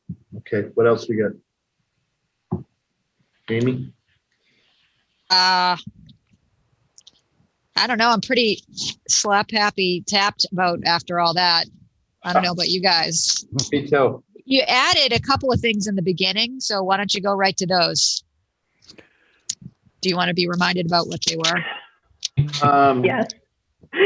Oh, so we got a letter from one of the selectmen asking about conditions of the town forest, and we've kind of knocked that around before. And at some point, maybe we can figure out a way to come back to that. The town forest across from the safety building hasn't had much done to it, and the town forest up on Maple Street is really a disgrace. And maybe, Amy, we could get something off to DPW, town administrator, just see if we can get some help with those locations. I think we have to do something about parking and restricting the access to these things so people can't pull way back in and be out of sight because we're just getting trash and debris dumped there, and it's a shame. So maybe we need to kick something off to DPW and see what we can do to get some help. Yeah, I mean, I can shoot an email off to try to get something going with the DPW. I thought my interpretation, maybe I'm thinking about something else, was there was just a question from one of the selectmen about whether or not the trails group had any plans of further developing trails off the town forest locations and like trail maps, improve the parking, that type of thing. And that to me is probably not DPW and not just an office action item, but maybe a small CPC project or even just something to be considered by the trails group. Jen, Frank. Well, I do think we could talk to the trails folks about helping improve some of the trails around them, or scout group or something like that. There's a small trail off the town forest across from the safety building that runs to Clap Road that a couple of Eagle Scouts built that could be refreshed.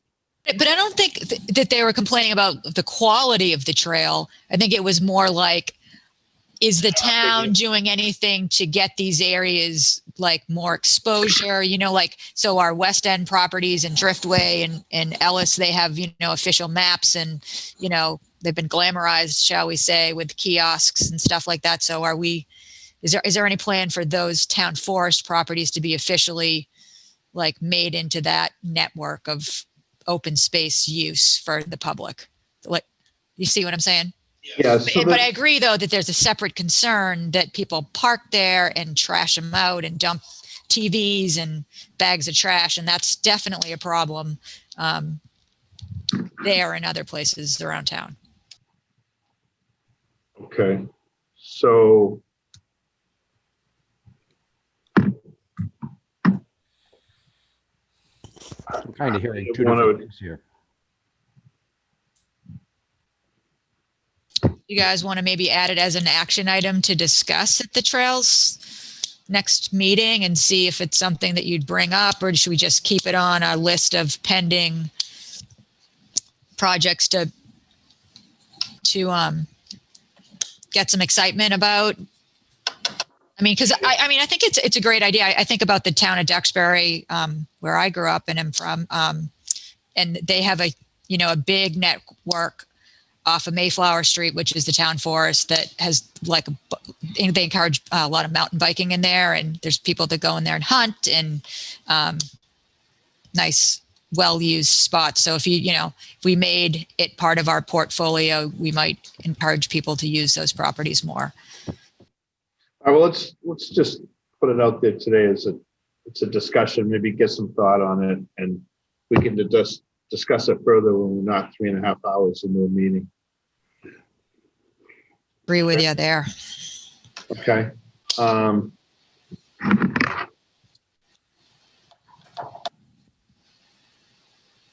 know if there's anything else.